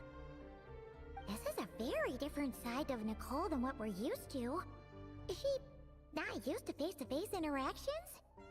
Don't worry about it. We've seen that introduction magic once already, so it wasn't too much of a shock. Please go on, Miss Nicole. We'd love to hear what you have to say. Right. Or, well, communicate. Huh? Are they talking to this lady? But... Will you all promise to forget that horrendously embarrassing introduction? sorry, embarrassing. When? Among the words that hopped out just now, I saw Angel. Yes, my name is Nicole, and I am one of a very few angels who have retained both their preferred form and their power. The Traveler and Paimon should be no strangers to this concept. There is another of our kind in Natlan. They call her the Lord of the Night. Alright! Paimon remembers her! But we never seen her in person. Yes. Well, I have retained more of my power than she. It's because I don't have a long-term duty to fulfill. To be more specific, no. We'll be here all day if I get into the specifics. Moving on. If I'm not mistaken, you are here because you wish to learn how one might reach the moon beyond the sky. That's right. Is that something you can give us any guidance on? Yes, I do know a way. It began with the Hyperboreans, who lived after the War of Funerary Flame. Blank looks. Maybe I should start with the background of the war, or maybe not. It shouldn't be an issue. I'll fill in the gaps for you when we have more time. Anyway, after that war ended, the three moons retreated to beyond the false sky. The Hyperboreans were humans I once aided. They accepted the civilization and creations bestowed upon them by the angels. But despite accepting many blessings of the angels, many among them still held on to their faith in the moons. They were reluctant to accept the new order, even after the War of Funerary Flame. They sought to contact the moon goddesses beyond the sky and receive their guidance. But all three had passed away by that point. This mage has a unique method of communicating. Is she talking about the moons? Yes, but they did not know. And so, still they prayed for the moon goddess's mercy. After building titanic structures that consumed vast amounts of Kuvaki, at last they glimpsed the moons and heard their voices.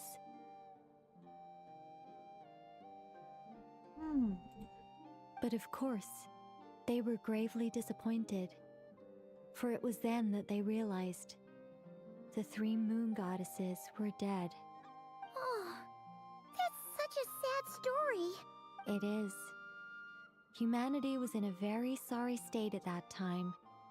The angels who had once aided them were gone, and the War of Funerary Flames had left them homeless and destitute. Just a second, I gotta ask.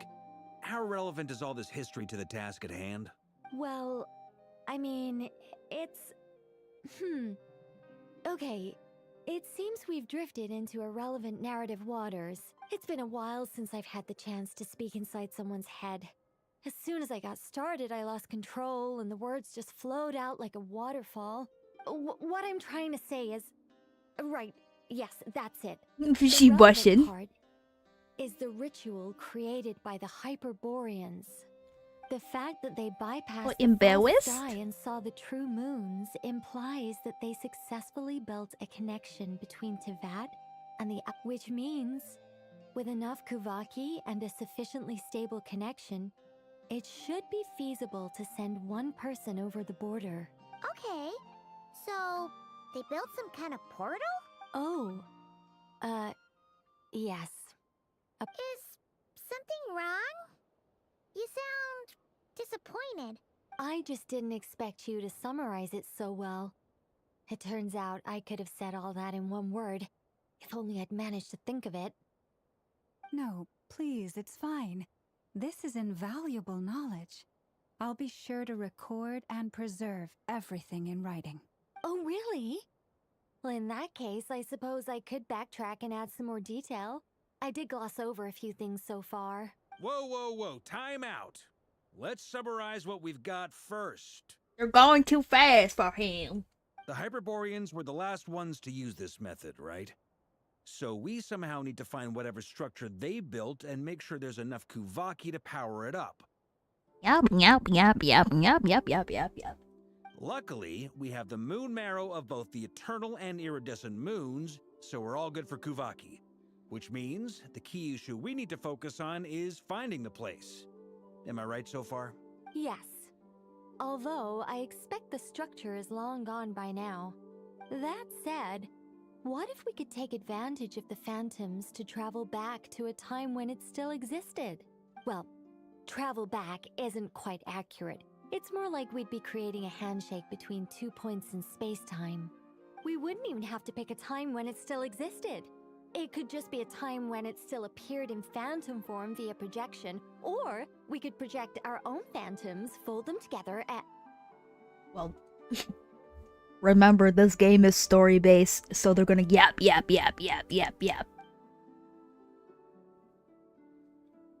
You look lost. Was that too hard to follow?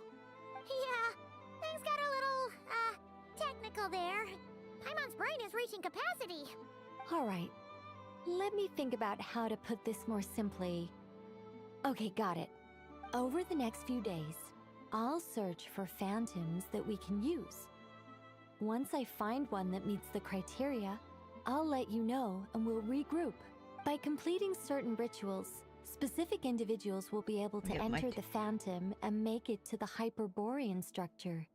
If everything checks out and it looks feasible, we'll just need to wait for Moon Prayer Night, and we can send the Moon Goddess back home. I'm really skimping on the detail here. Is this making any sense at all? I think so. For now, we'll just wait to hear from you. Yes. Basically, yes. Great. Counting on you. In the meantime, we'll focus on finding the Moon Goddess's name. My name? Are they looking for a way to stop me from disappearing? Excuse me, Miss... Go on, Miss Nicole. This conversation was a little all over the place. I didn't catch your name. I am Lauma, of the Frost Moon Scions. Ah, I did wonder. I noticed that you listened very intently when I spoke about Hyperborea and the moon's history. If you'd be interested, I'd love to visit you this evening and go through it again in greater detail. Girly, you got a crush. Also, if you were serious about making a record, it would be too risky to simply write down the raw details as is. I would suggest some tweaks. Maybe rewrite the stories as fairy tales or fables, perhaps even prayers. Anyway, we can cross that bridge when we come to it. So, see you later then? Oh, and no need to prepare anything. Just a cup of tea will do. See ya! She seems friendly. Yes, friendly. Very friendly. She's like, yeah, I saw you eyeing me. I saw you listening very intently. We can go talk about it with each other, you know what I mean? She trying to riz. It's so nice to find someone who's actually willing to listen. I've been dying for a chance to finally go through all this systematically from start to finish. Any longer and I'd probably start forgetting it. Let me see here. She was just talking about a little plan about, you know, all the phantoms, all the phantom people. She's gonna gather... I believe she's gonna gather some. And we're gonna meet up with her when she gets everything all controlled and together. Now Paimon gets why Alice told us to mind our heads. I think we're trying to find a way to help her from not disappearing. What did I tell you? A lot of quirky people in Alice's orbit. Now then, the next order of business is, where do we start looking for the Moon Goddess's name? Maybe the rest of what Nicole has to say might give us some clues. Once I've heard her out, I'll summarize the salient points and share them with you all. I'm also inclined to review our other documents. Yes, our faith was first established by our Hyperborean ancestors. You skipped the part where it told in the story why she was disappearing. But many of the more factually accurate records are from after Kutar's birth. Oh. I have a hunch that the Fatui might know something too. Sounds like we're gonna follow Columbina's journey through Devat, huh? In that case, we'll start by heading to the Frost Moon Enclave. Sounds like a plan. Take this with you. I'll see about getting in touch with the Fatui. It'll probably just be Arlecchino and Sandroni again. They're the only ones who would want to help.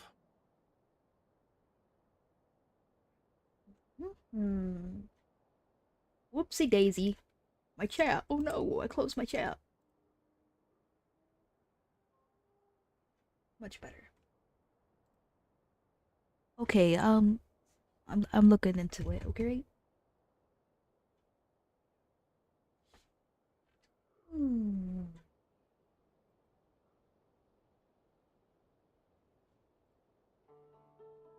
My goodness, there's just Thank too you, much Mr. going on. Don't mention it. Honestly, I'm more comfortable dealing with the Fatui than prying into the details of a young lady's childhood. Catch you later.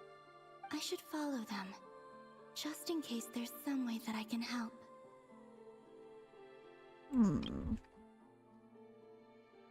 See how much they're yapping. Did they say something about how she was disappearing? Sorry, y'all, I'm looking back into it.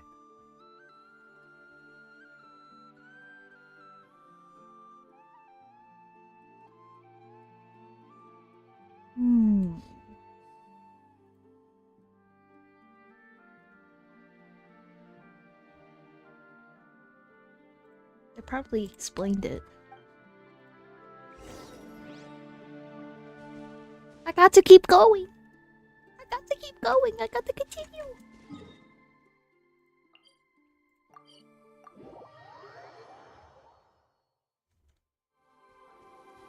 I'm gonna look it up while they start yapping to each other. A while ago, I took the time to organize all documents in our possession that pertain to Kutar. What you see here is the material I consider reliable. You're saying there's unreliable material too? Yes. Most of the information we have was transmitted through an oral tradition. Inevitably, some of her stories were mythologized and deified over the years through countless retellings. That's why I organized them into reliable and unreliable. There's no sense seeking answers in history unless we can ensure the veracity of the historical record. Makes sense.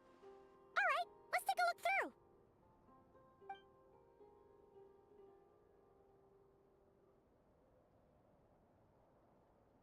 It says she's disappearing because of poor health.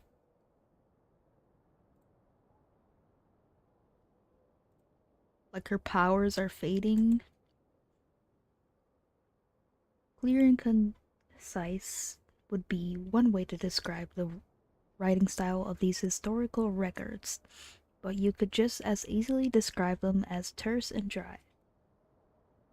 And since Llama already knows the material like the back of her hand, the quest to find any new information in these texts is tough going.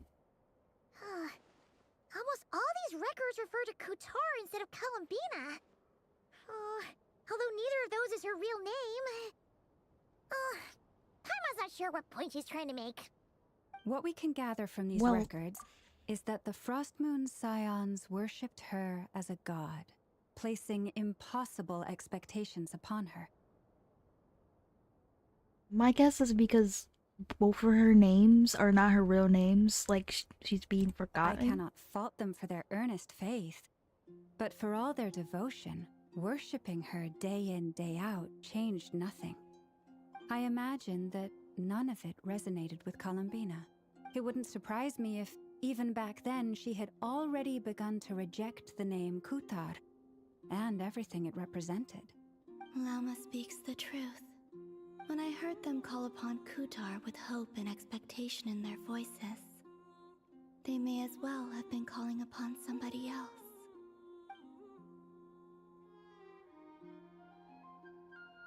Wait. I remember them saying the world is rejecting her as the moon goddess, and that's why she's fading? Like they're saying that she don't belong there? When you were organizing these texts, what criteria did you use? Well, that's a bit complicated.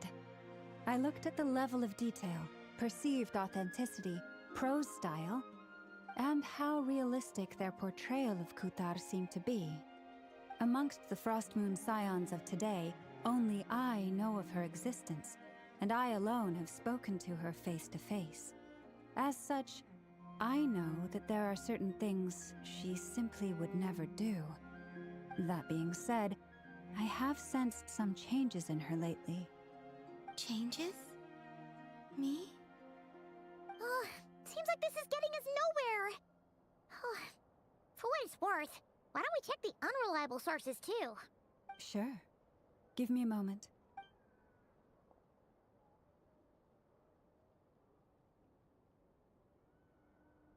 Exerting but a fraction of her divine might, Kutar sheared a great mass from the snow-capped mountain and cast it into the sea, upon whose surface shone the mirror image of the moon.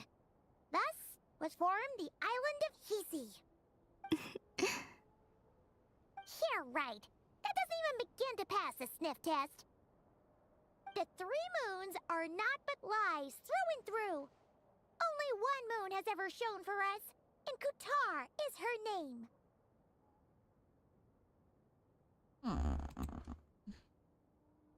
The subjectivity is strong in this one. We've heard something like this before in Natlan. The vast majority of ancient texts are filled with fanciful tales like these. I trust you understand my criteria a little better now. Kutar did not speak, merely gazing into the distance in silence. And where her gaze landed, this was her prophecy. Clearly, whoever wrote this text never even met Kutar. Otherwise, they'd know that her eyes are always closed. What about you, Traveler? What are you reading? Seems like a collection of antidotes? Come on, let Paimon see. The child wished to build a wooden nest with which to shield a fledgling bird from the cold. But being so young and lacking in strength, the child could not snap the branches from the trees. Kutar was passing by.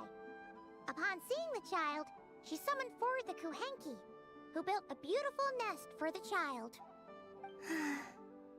I remember that. Not knowing the meaning of Kutar's divine intervention, the child dared not to respond, and thus ran home to call their parents. But Kutar was gone. The Moon Chanter declared the event a miracle and took the nest as a relic, placing it on high for all to see. The child was named as one favored by the goddess, and was greatly respected amongst the people. Yet, no further miracles were bestowed, and this matter was forgotten in but a few years. Huh. Any thoughts after reading that?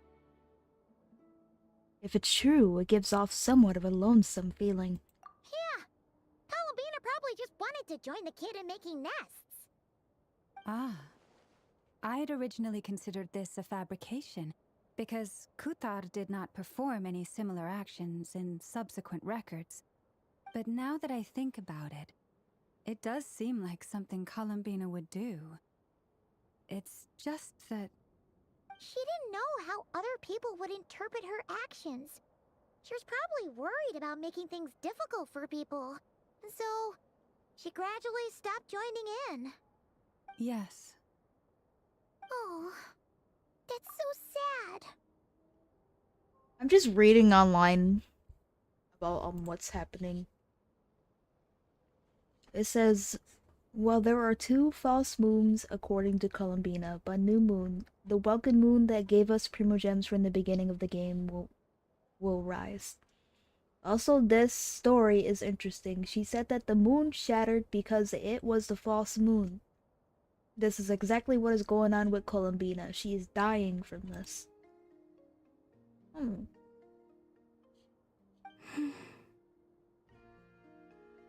Oh, she just wants to pet the animals.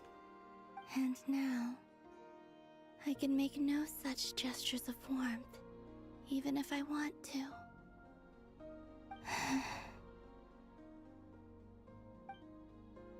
Still no name. That's a bit of a shame. But we did learn some interesting stories.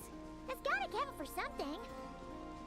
Barca said he was gonna set up a meeting with Arlecchino and Sandrone, right? Let's go back to Nasha Town and see how he's doing. Nasha Town. Nasha. Man, I want the teleport. Wait. Don't mind me, I'm just reading about lore on my second monitor. I'm reading. Let's see. There's Varka. Oh, and it's Durin and Albedo too.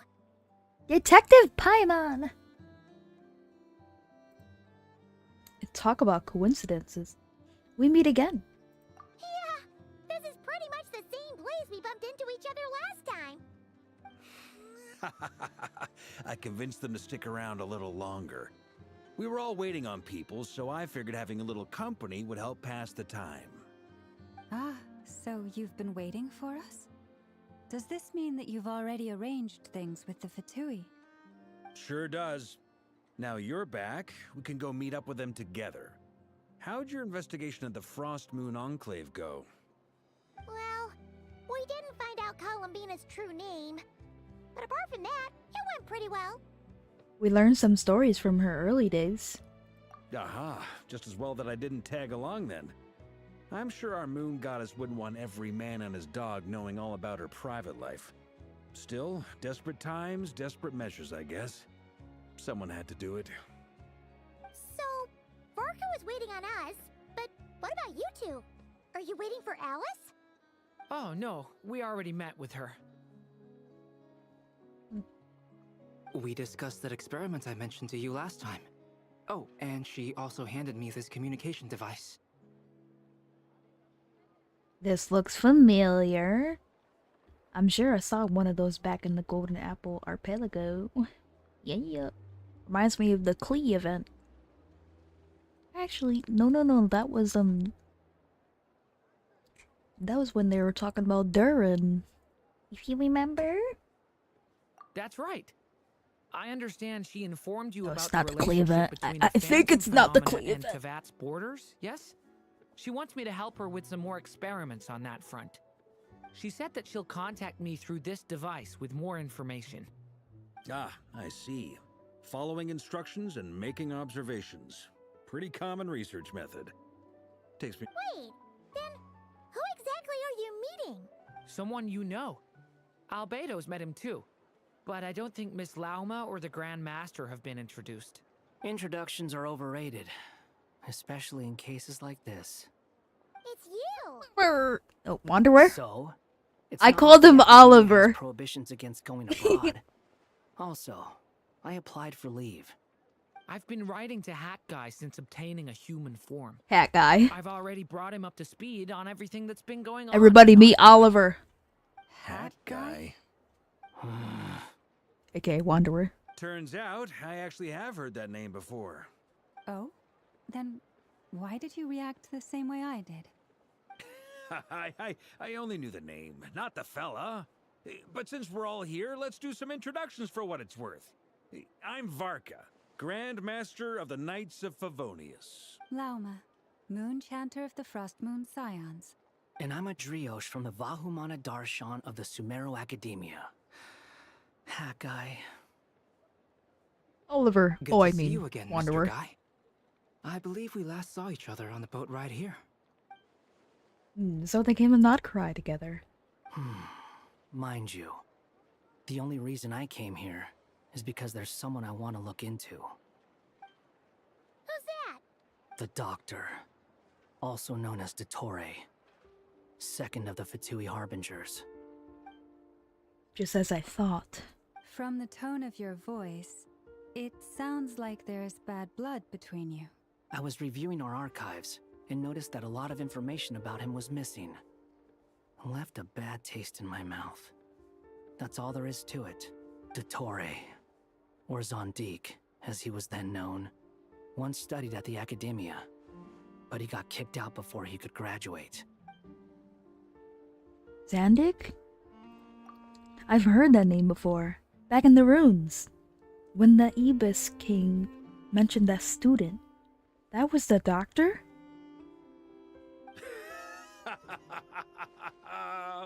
So the Harbinger's #2 man is a college dropout?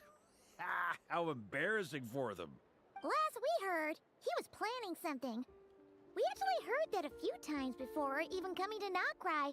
But We haven't seen a trace of him since we got here. He only appears when something interests him.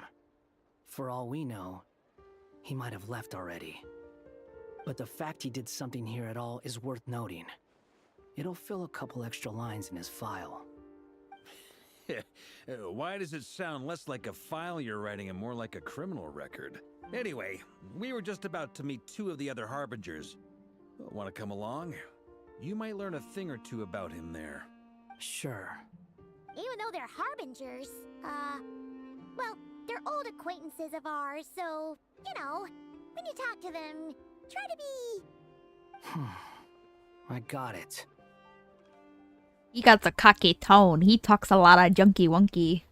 The Frost Moon Scion's relations... He talks smack a lot. In that case, we'll continue assisting Miss Alice with her experiments. Good stuff. Everyone's having a fruitful time. All right, we better get going. I'll lead the way.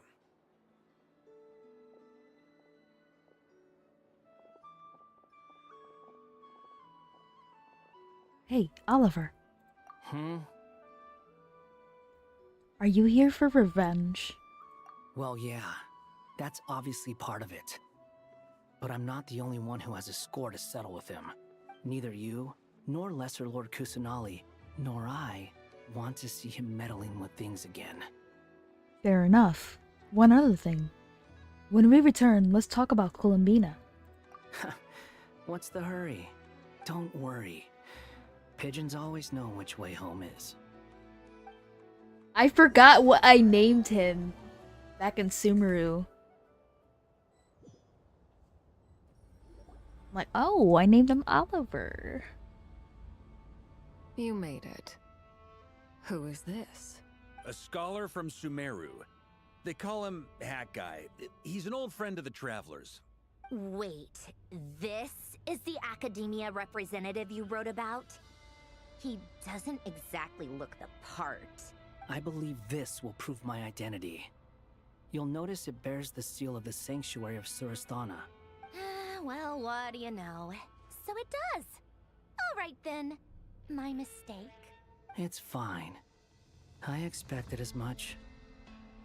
You two have something in common because you two are both cocky. What? Oh, they're gonna bump heads with each other. I just know it. So as I mentioned in my letter, the Academia's got its eyes on Dottore. But this matter remains top secret. Apart from those assisting in the investigation, the fewer people who know, the better. If anyone asks, I'm here in Nodcry to pursue my personal academic interests. Gotta say, Barca, you did pretty well to keep all this under wraps for so long. Sounds like you got in touch with the Academia about this way back. You flatter me. You're all harbingers. What's the reason? What reason would you have to disclose information about that? Where do I even start? Remember that time we fought Rerir at Star Sand Shoal? He sure let me have it then, didn't he? I'll bet Dottore had that all sketched Dottore. out, with me as his convenient little pawn. He could not care less about us if he tried, but hey, the feeling's mutual. Does Dottore really strike you as the sort who values his relationships with his colleagues? Fair point. Definitely not. Which is why I always keep my guard up whenever he starts making suspicious moves. To that extent, our motivations align. On top of which, I consider you trustworthy people. Now, back on topic. In the wake of the Reikir of Solnari episode, Sandrone and I grew suspicious about Dottore's complete inaction during the entire affair. He never lets anyone in on his plans. The more he cares about something, the more secretive he gets. Indeed. Perhaps he believes that by keeping a low profile, he can avoid trouble. But that trick isn't going to work on his colleagues. Yeah, I mean, he's been researching the ancient moon's remnants. And he's been trying to get his paws on the moon marrows. Only an idiot would believe he doesn't have something more planned. With this in mind, I returned to Snezhnaya and relayed my thoughts to Her Majesty the Tsaritsa, entreating her to have him recalled. That's pretty direct. Did the Tsaritsa agree? Yes. I made it abundantly clear that the Fatui's business in Nodcry is almost concluded, and we do not need 3 harbingers in this territory. Her Majesty concurred. Accordingly, Dottore has returned at her orders. I imagine he is continuing with experiments, which no one besides he would ever have any interest in. Common sense might mean nothing to him, but he's not stupid. He knows that no good can come from opposing the Srry. Smarts alone won't get him all the way. He needs the Rooster's resources and Regrator's Mora, both of which the Srry can strip from him by waggling a finger. You gotta leave Harry. Harryum. But Harryum doesn't is he have leaving. a track record of publicly following orders while going against them in private? Keep leaving and coming back. He has it down to a fine art by now. See you, Harryum. Wouldn't put it past him. We worked together on a research project once. Only briefly, but it was enough to show me that we're fundamentally different people. He has no interest in doing things methodically, stage by stage. His thoughts jump all over the place, and the moment his curiosity is satisfied, or he gets the results he wants, he disappears. The only similarity we share is that, once we set our minds on doing something, we will see it done, whatever it takes. Oh, we definitely saw some of that in your battle with Rerir. You got so competitive. Ugh, do not remind me. What's bad about that? Then I believe we all concur. Dottore will not simply give See up. you, Harryum. You have a wonderful night. Or morning, or day, or afternoon. See you. I'll see you. Fantastic. Thank you for joining. This is turning into a whole day of unpleasant memories. Are you talking about the moon marrow stuff? He also strikes me as the kind of person to disregard experimental regulations, ruin all the equipment, and go way over budget.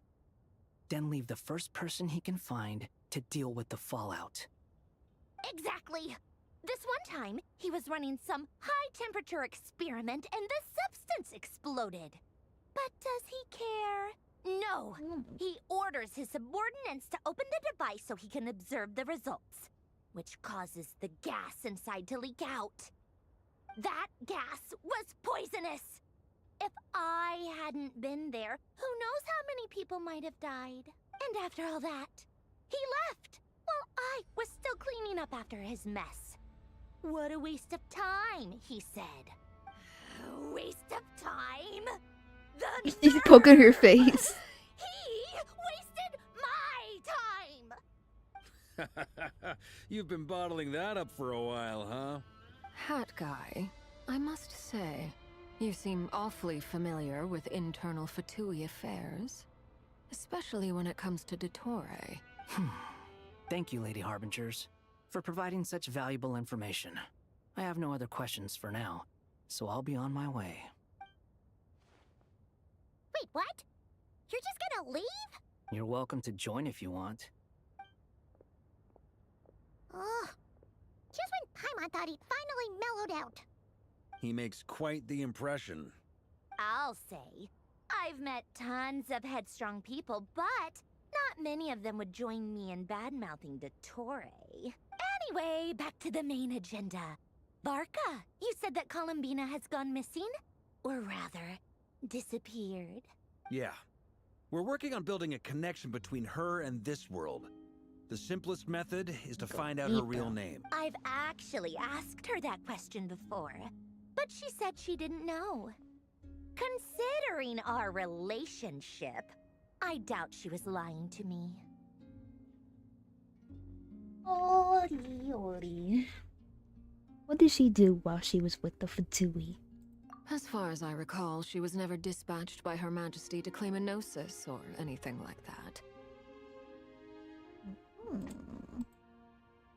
I don't. The Tsaritsa's plans had long contained a place specifically for her.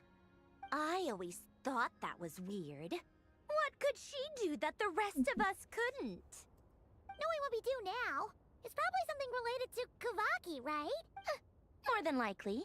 When she first arrived, Columbina would often go to Her Majesty, and ask when she could start the task assigned to her. But Her Majesty always gave the same reply.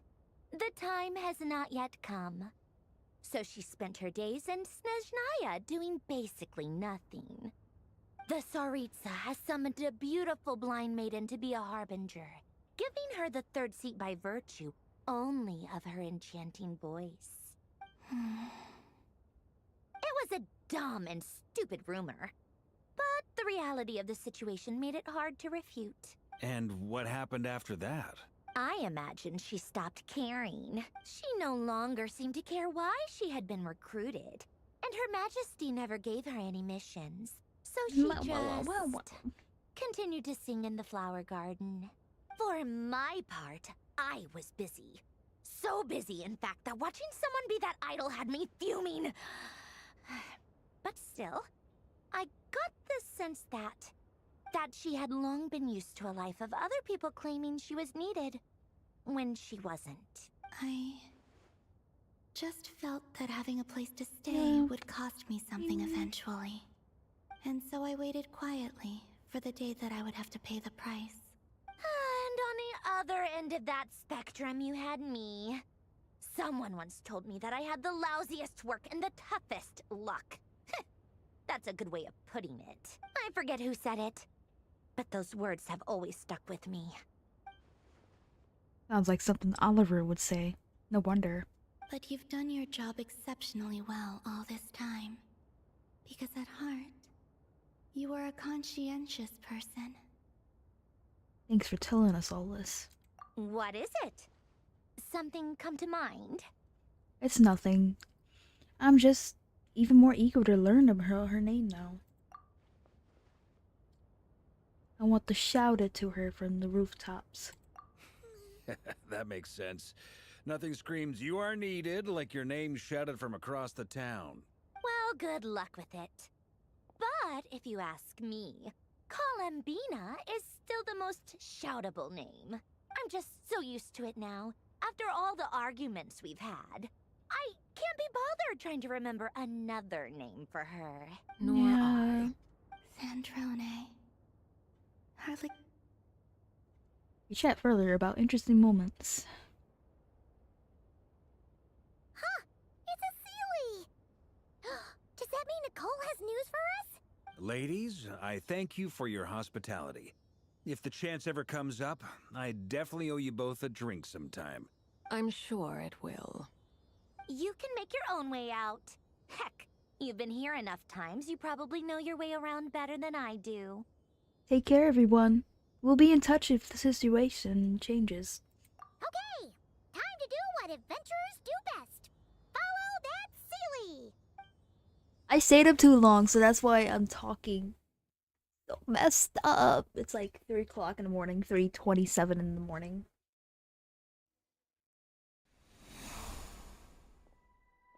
Here you are.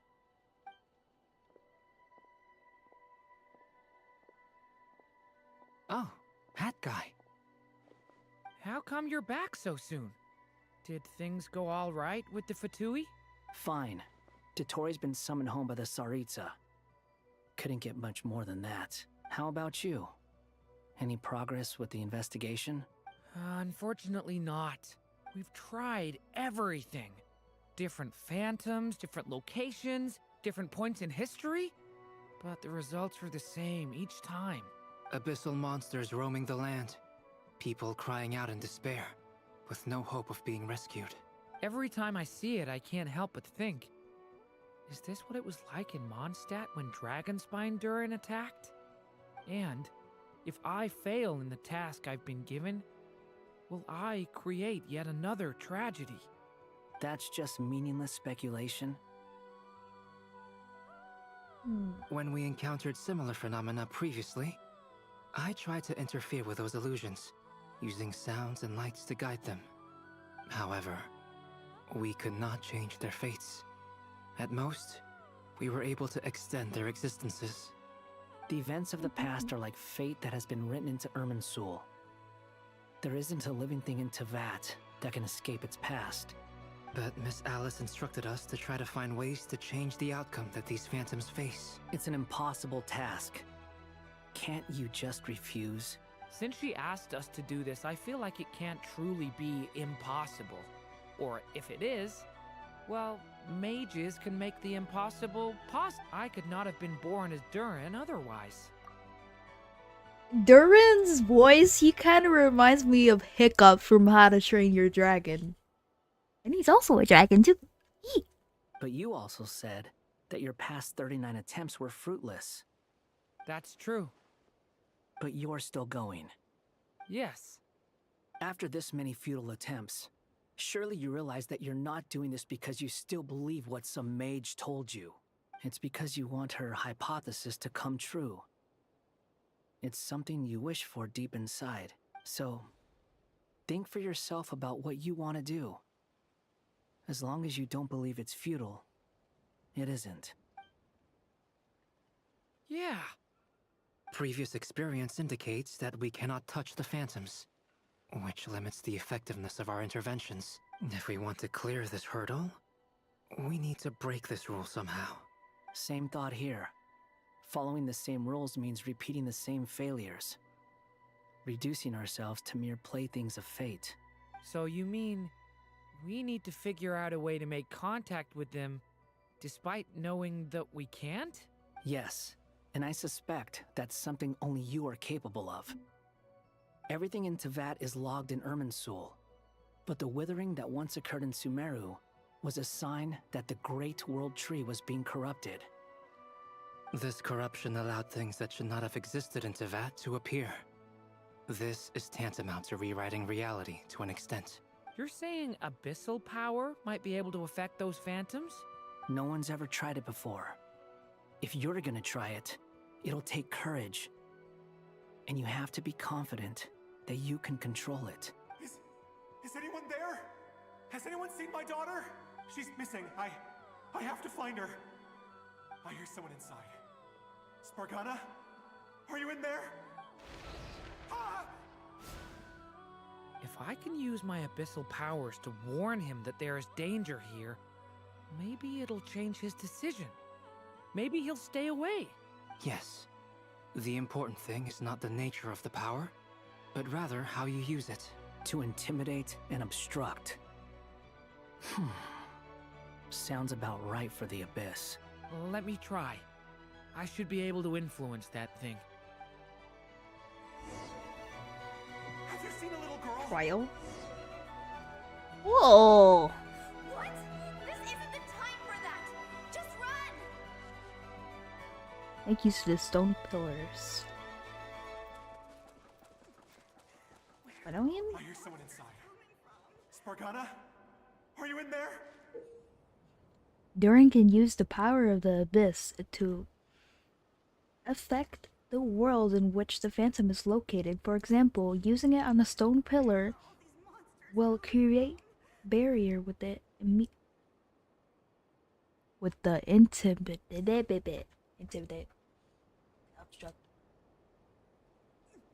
I'm going to mess up reading because it's so late and I'm so sleepy.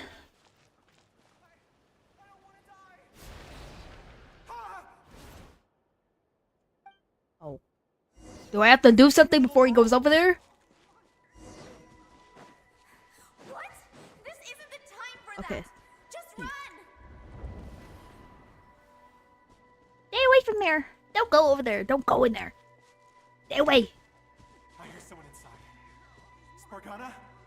Are you in there? Stay away! What is this? It's dangerous.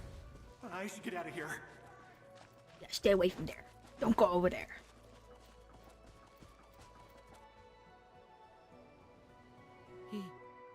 He really left. Huh, we did it! It took me 2 tries to understand. Don't celebrate too soon. Follow him. See what he does next. I didn't understand the first time, my dad. Monsters approaching from the front. You need to stop them and create an opportunity for him to hide. T.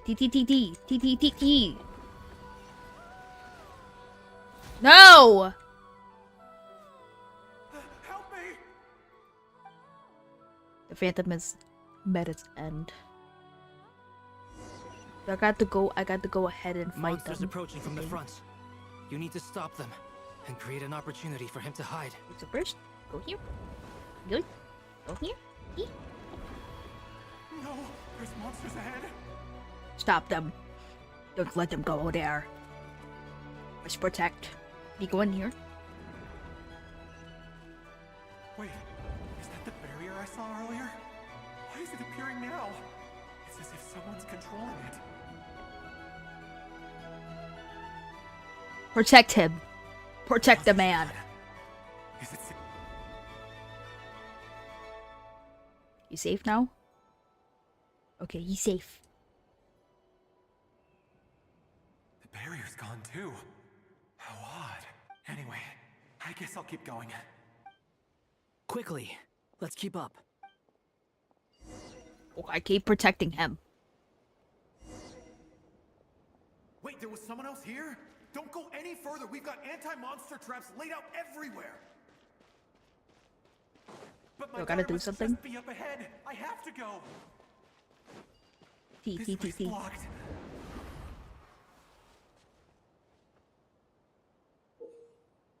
Durin's abyssal power can also affect the phantom explosive barrels, causing explosions. We might be able to use the explosives over there, but we need to take care not to hurt him. Create a barrier. So we're gonna block that off? I'll use the barrier to keep him at a safe distance. Okay. This barrier seems to be helping me somehow. Yes, we protect him! Slay! Hey, wake up! Oh, no good. Gotta keep moving ahead. Take it easy, buddy. Be careful! You're too reckless. So many monsters! There's still a chance, Durin. Use the traps.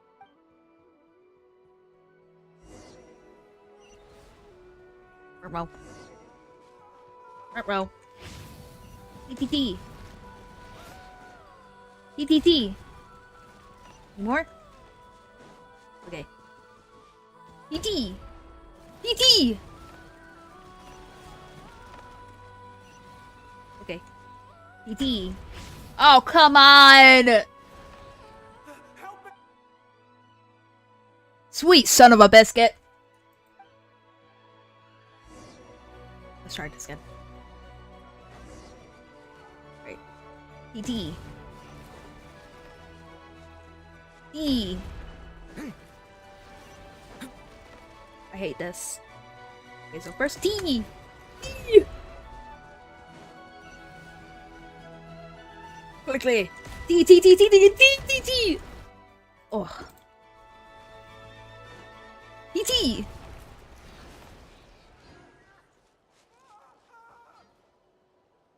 This is a new development. I've never seen this happen before.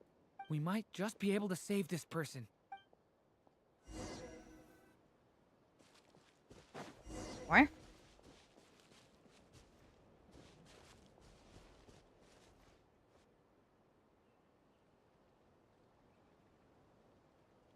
Hello there. Have you seen my daughter? Spargana's her name. She's carrying a large backpack.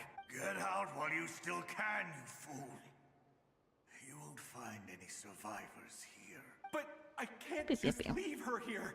She must be so scared right now. Sorry. Wish I could help, but I haven't seen her. Okay, if I do find her, I'll get her to shelter and come. Don't bother. I've got nowhere left to go. What's that noise? Monster! No, if he goes inside, he'll be walking into a trap. Let's try this once more. This time, we have to stop him. The rescue had reached a dead end. All that there can be done is to wait for another chance.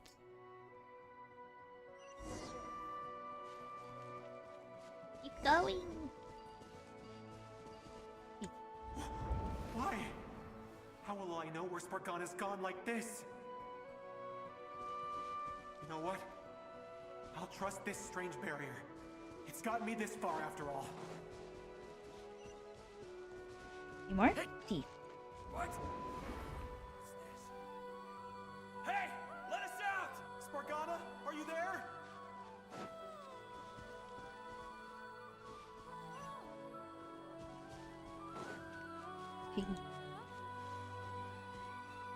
Can I do it?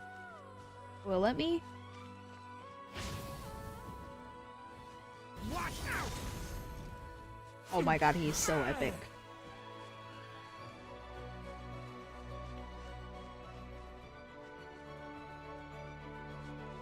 Don't go that way.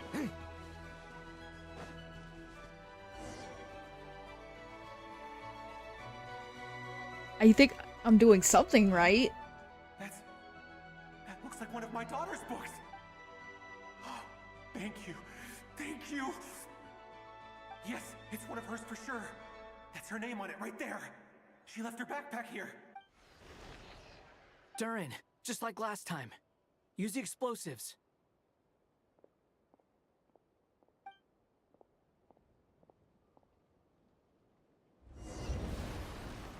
T. T. T. T. T. T. T. T. T. T. T. T. T. T. Why isn't it letting me use T? What the heck? What the heck? Eee. There's too much going on. It won't work. There's not enough left. If he makes it in, he'll die. But then, this clue could be the key to him finding his daughter. It might not be the only one. Better he misses that clue than loses his life. I guess.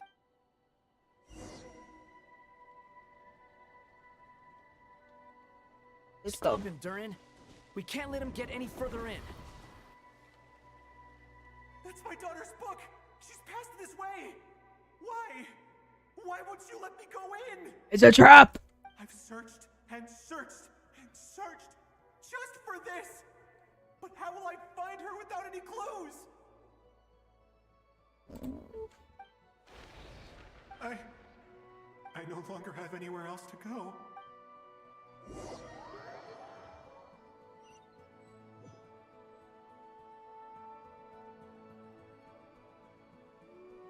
I'm sorry. I'm so sorry. He refuses to go anywhere else. Whether he opens this door or not, all that awaits him now is death. We couldn't change his fate. Albedo? Hat guy?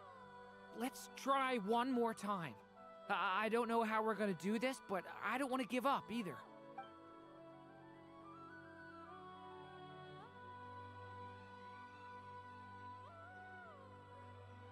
Why am I here?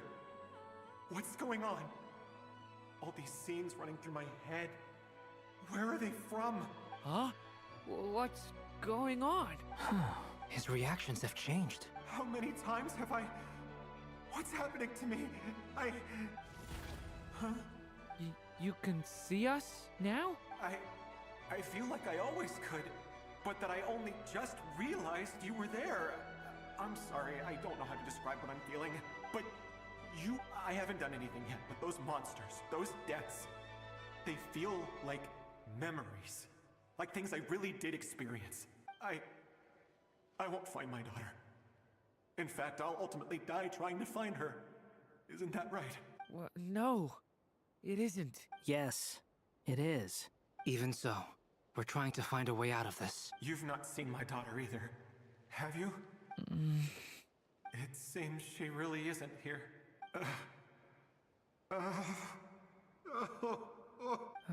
sorry we couldn't help you. I'm just tired. Maybe this is destiny. Maybe it doesn't matter how hard I search. How long do I have left? Experience says 15 to 20 minutes. 15 to 20. Thank you for all your help. Let's rest a while. You look exhausted too. Now's not the time for you to start pitying us. It's not pity. I'm just realizing that I've only got 10 or so minutes left. You know?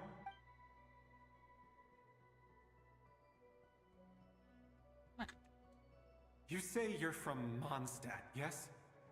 place with windmills, where people enjoy limitless freedom?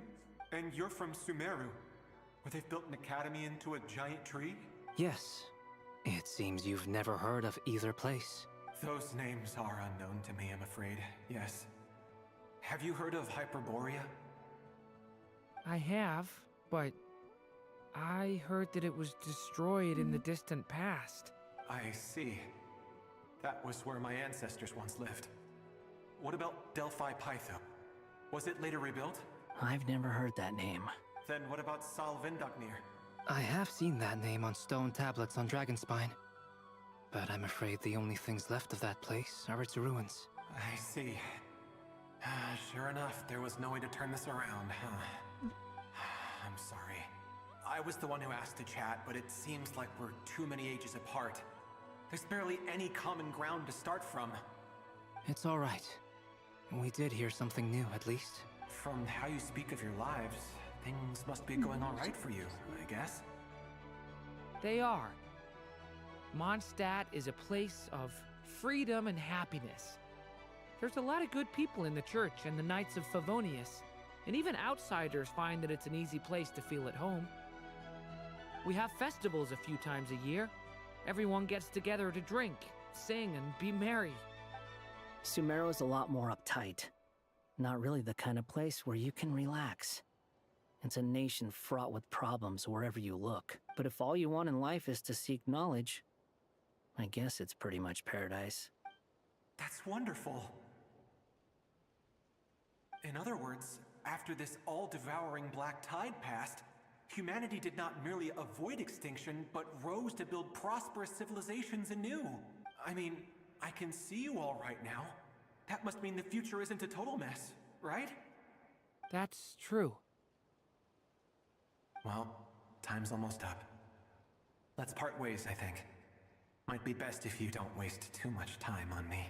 The chances are slim, I know, but I'd like to spend these last few minutes looking for Spargana. If things work out, I'd love to tell her about what I've heard. May we meet again. Well, or not, most probably. In that case, may your wishes come true.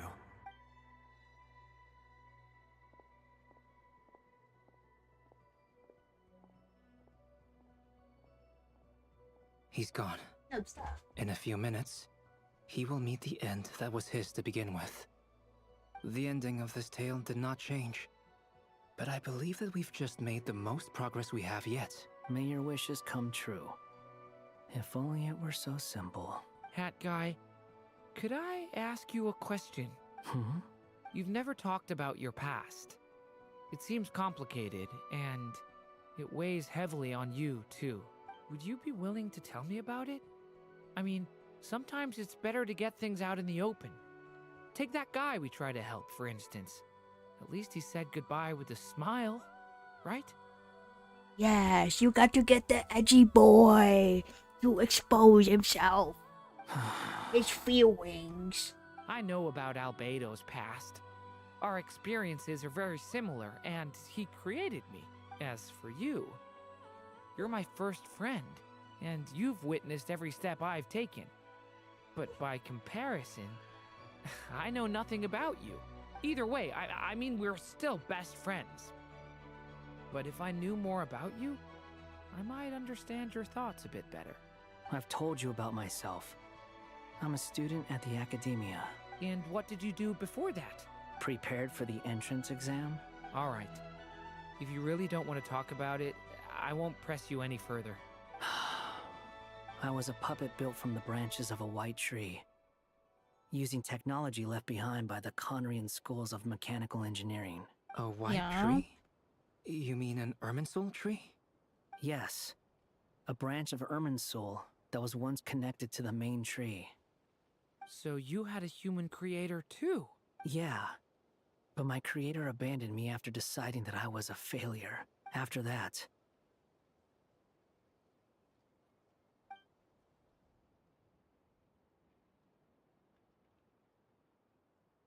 Durin. Resisting the influence of the Abyss, suppressing the urge to destroy, trying to do the right thing.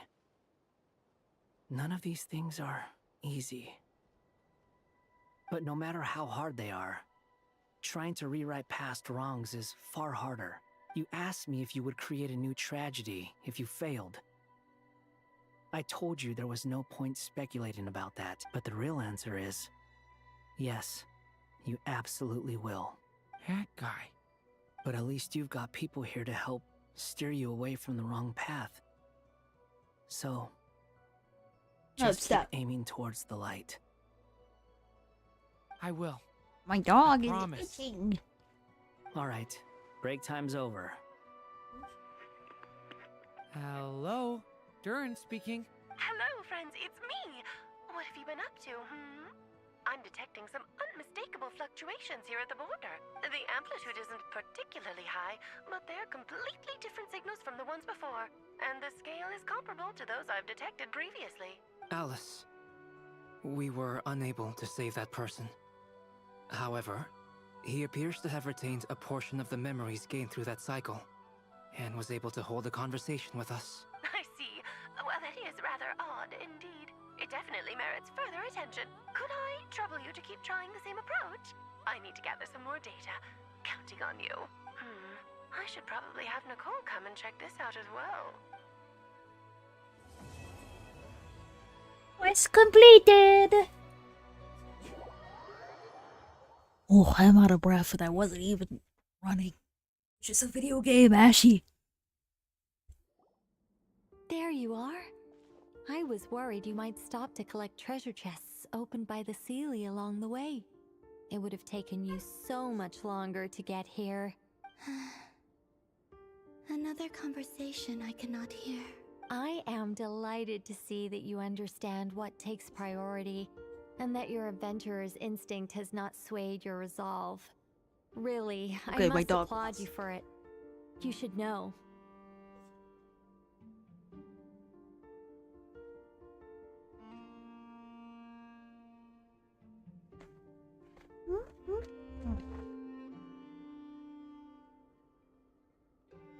I'm back. Beep beep beep. Paimon's head. Okay, I'll try and keep it short. My senses are telling me that this is where we shall find the entrance to the ruins. Oh, cool! Well, what are we waiting for? Let's open it up and see! Patience. This was a sanctuary of great importance to the Hyperboreans. A special process is required to open the gate. Oh! Like the place that housed the Eternal Moon's Marrow? Seems like the ancients were very fond of making tricky gate puzzles. Okay, so what's the plan? Need us to do anything? And just the short version, if you can. Same, Barca.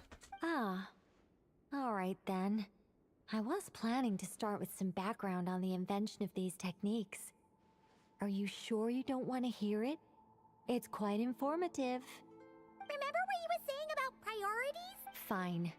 Simply put, we need 3 human representatives to successfully undergo a process of Kuvaki resonance.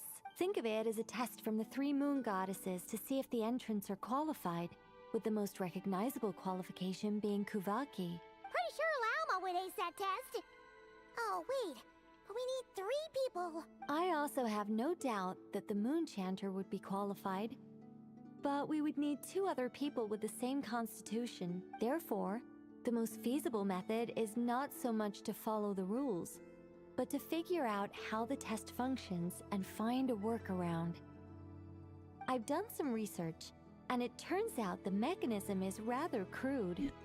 We'll simply need humans to stand before it, who have sufficient Kuvaki energy within them. I'm with you so far. How do we get the Kuvaki in them? The easiest way would be transfusion. Take some Kuvaki from Nodkrai's soil, put it into the bloodstream, and get it circulating in the body. So we're going to cheat on the test? Precisely. There are other methods, but this is the simplest one. Cheating the system is much easier than trying to hide from it. Sorry? Does the idea of cheating upset you, Miss Lauma? No, that's not it. I suddenly had an idea. Oh, what is it's about Moon Prayer Night. I figured out a way for Kutar to join in the festivities. Huh? But as Paimon said, we need to have our priorities straight. Let's get back to the test. I'll follow up with Nefer on the festival arrangements. Oh, okay. Anyway, is this really the best method we have?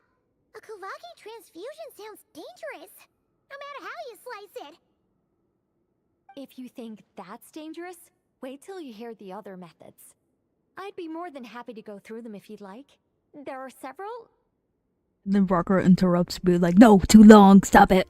No need, we're good. That would've been funny. Very well.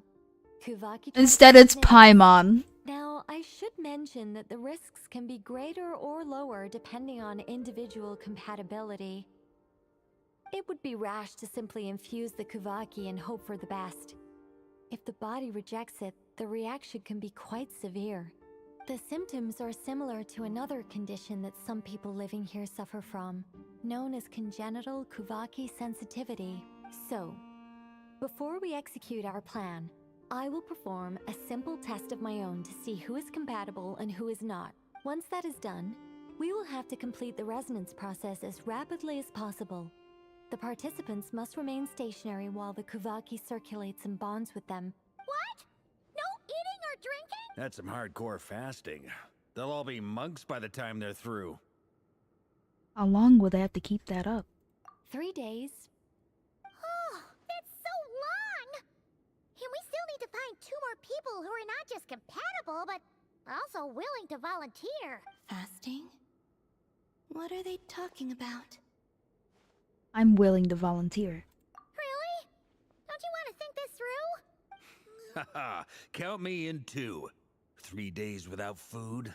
I can handle that. Miss Nicole has made it clear that this is the easiest way.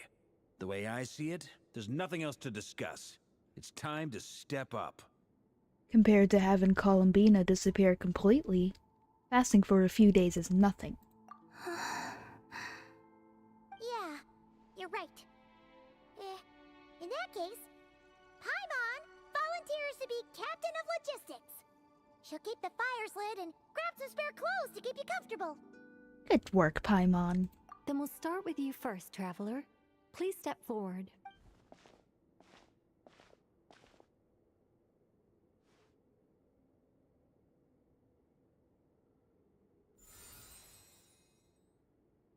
How's it going? Do you feel anything?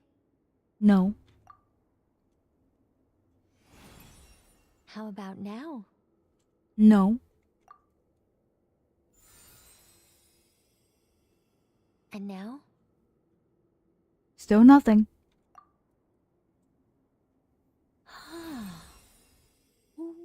What about now? Nothing at all. Did you do something? You guys, it's not a competition, you know. All right, I'm officially impressed. Even as a descender, you can withstand far more than I imagined. It's like I summoned a giant stone titan to arm wrestle you, and your arm hasn't even moved an inch. In my last attempt, I infused 5 times the amount of Kuvaki required. That much? Yes. Safe to say, compatibility won't be an issue for you. You're eligible to join. You're next, Mr. Varka. Sure, here goes nothing. All right. I'll start where we left off. 5 times the required Kuvaki dose. Whoa, whoa, whoa, hey, wait a minute. You better throw up. How's it going? Damn, she didn't. She went slow for us, but for him, she went like doop doop doop doop. No, not great. I kind of want to puke. Feels like I've been drinking too much. Look at her, she's so happy and smug about it too. Some hard liquor from Leo I mixed in. Why'd she do it so quick? Yeah, she did that on purpose. You think this is funny? I just lost to a young lady in an arm wrestling contest. I'm never gonna live that down. My apologies. I'll lower the concentration and try again. Oh. How's it going now? I'm not as dizzy as last time, but I can still feel it pulsing around. In that case, you wouldn't be an ideal choice, Mr. Varka. Let's try someone else. Okay. Let's go ask some of our other friends then.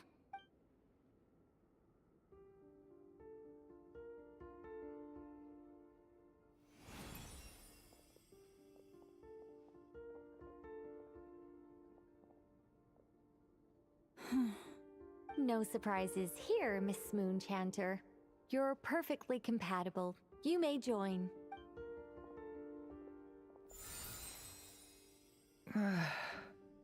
I'm getting a slight headache. Shame. You were so close. Whoa, I'm itching all over. Allergic reaction. We can't have that. Huh? Well, are you gonna start a what? The Hexenzirkel is an organization that cares for and protects children.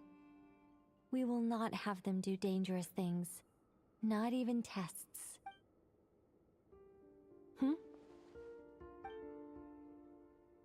Is something the matter? The candidates have to be human.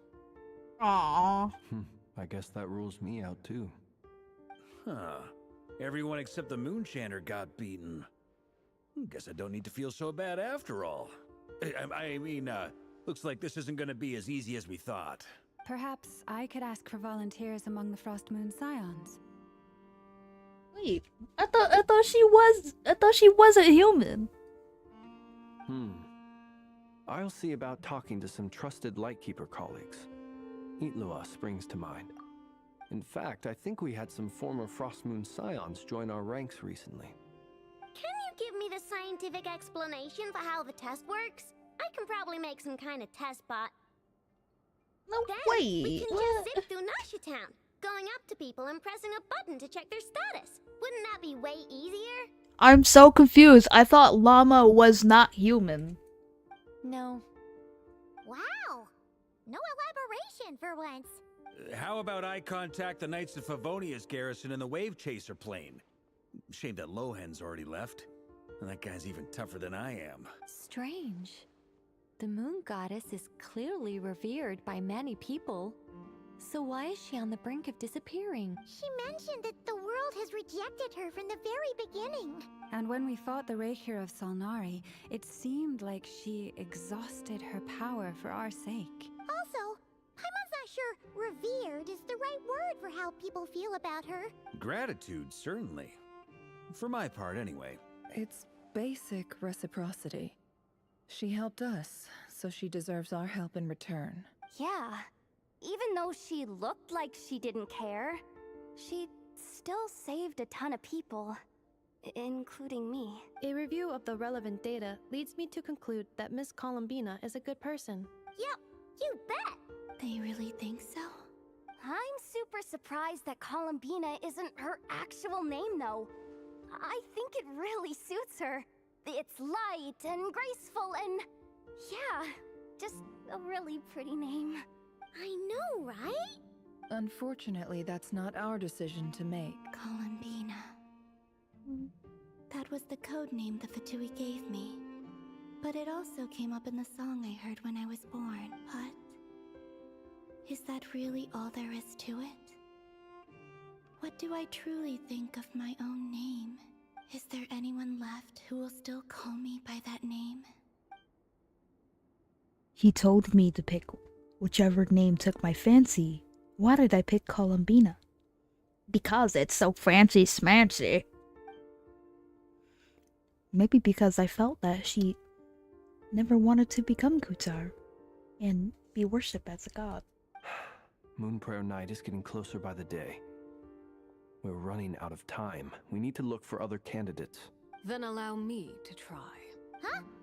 What are you doing here? You contacted your friends via the Adventurers Guild. Sandrone has been keeping an eye out for something like that, so she informed me. Since I have the ability to accommodate a moon marrow, I should prove to be a suitable candidate. Arlecchino. When can we begin? I see. We can begin right away.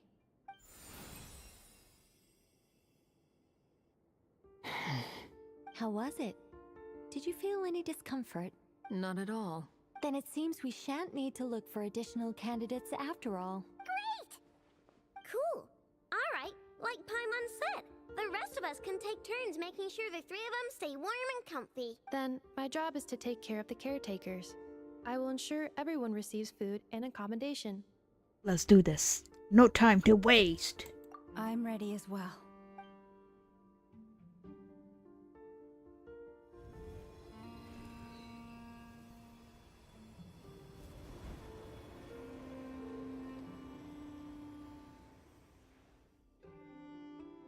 I guess she doesn't count. Even if she's not human, because she's like a part of the Frost Moon Scions. That's what I think. Maybe that's the reason.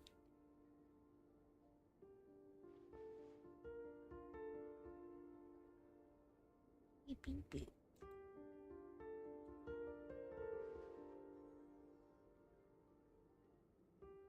My mom's getting worried about us. Aww.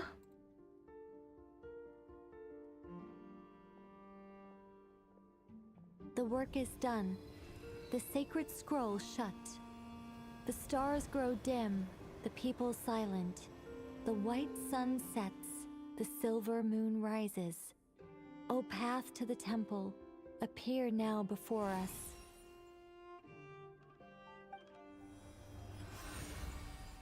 Wow!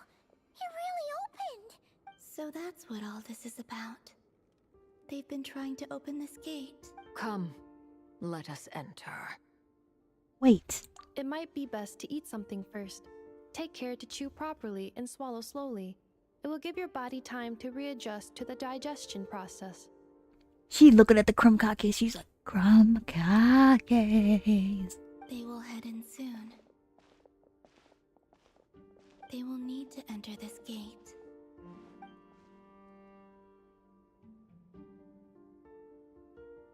Huh? I cannot pass through.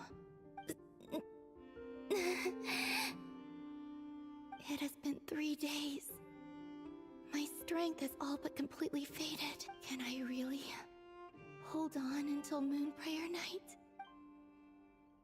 Oh. Okay, that's enough. No, do not put another quest in my face. No. I won't be able to take it. Because I streamed 3 hours. That's enough, okay? And they're giving me a whole bunch of different quests. Ooh, Primo. Nom nom nom nom nom. Nom nom nom nom nom. I'm gonna eat all of those up. Wait, do you have to do both of them, like the whole entire thing, to get the 500 Primos? I guess you do. But we are not gonna do all of that. Ooh, because I'm already out of breath. And it's Bring it! 4 o'clock in the morning. So. Okay, I'm gonna go get energized, and then I'll be back and do another live stream for the second section. Is that way too much? I did that for 3 hours. So we are good for now. Let's go to Catherine. Go to our girl Catherine and redeem all our goodies, and then we're gonna end the stream. Check everything. Ad Astra. Thank you for completing. Okay. Ad Astra. Come on. Dispatch again. Okay. I'm gonna cancel off all my stuff, okay? Is there anything else? We got a wishy wishy. We get a wishy.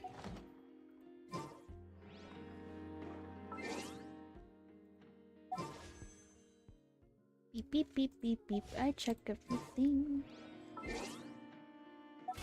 And then we're gonna go hibernate. I'm gonna go knock out. Gonna knock the heck out.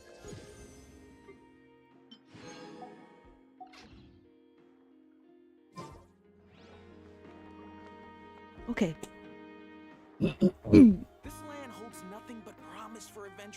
Thank you for watching my live stream. Thank you for sticking around. I'm gonna go hibernate like a bear. I'm gonna go in my bed, go underneath my covers. Anyway, I hope you enjoyed this long live stream, this good 3 hours. And I will see you next live stream. Next live stream, I'm gonna do the second section, don't worry. We should take a break after all that. I'll see you next time. Deuces. Let's rest here for a bit.